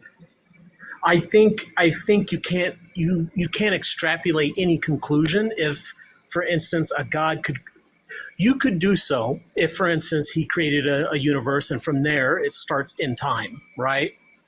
But if you could create a universe that's already timeless, then there would be virtually no way for you to know or come to that conclusion whatsoever. Well, if the universe is timeless, then it's eternal. So then the universe doesn't Right. begin to exist. But what I'm saying is that even though it seems contradictory, right? If something is all powerful and perfect and it has the power to create, and instead of it creating something that starts at a point in time of beginning, instead he creates something that already like poof, this is already this has a past, a present, and a future immediately. Like, for instance, starting off small, let's say let's say God creates a rock, and then you're like, well, that doesn't make sense because by typical scientific standards, that rock had to go through many things to become a rock. Do you kind of see where I'm coming from? I have no Except idea apply this this to like a helps universe. you. So then it just sounds like you agree with me that the universe doesn't begin to exist. It does begin to exist. It just okay. Explain to me why you think it doesn't. Okay, well, so first of all, my argument against the Kalam is a dilemma that either God is always creating or he begins to create. If God is always creating, then the universe always exists, so then it doesn't begin to exist, as is claimed by the Kalam. Otherwise, God begins to create it, which means that God changes. But so which one? Aside from the case that we could probably will disagree on, of God being inside the bounds of time, even if he was or wasn't, why isn't it possible for something, using our imagination, if something's all powerful, why wouldn't he create something and there is no beginning to that creation? He never brings it into existence. And I mean, if that's what you're claiming, if you're claiming that the universe just always existed, I don't know, you probably just said that to get up here, which is like kind of scummy of you, but I don't know, like you do know the second premise of the Kalam. Maybe that's like a good quiz. Do you know what the second premise of the Kalam cosmological argument is? I do not. Could you give it to me? Exactly, because you like lied to get up here. It's that the universe begins to exist.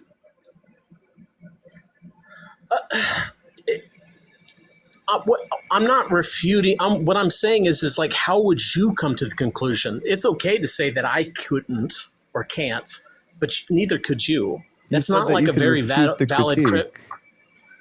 I can refute your reasoning for the critique. Okay. Not necessarily the critique, because I'm not really well versed. And to be honest, I did come up here for something else, but I knew you were kind of getting off soon. Well, okay, so now that I can come back later. You should. And more prepared for this. Well, how about you? But how about I had you come other back questions tomorrow for the other thing, because I do have to go. I was only interested in the cosmological argument stuff, but I would love to talk to you. You should come back later. Okay, but with that, we should. Do we have any announcements other than that? Check out the new video. We got a new video. Give it a big old watch. So you don't think logic? It's good. It's a banger. It's gonna be great. See you guys later. Bye-bye.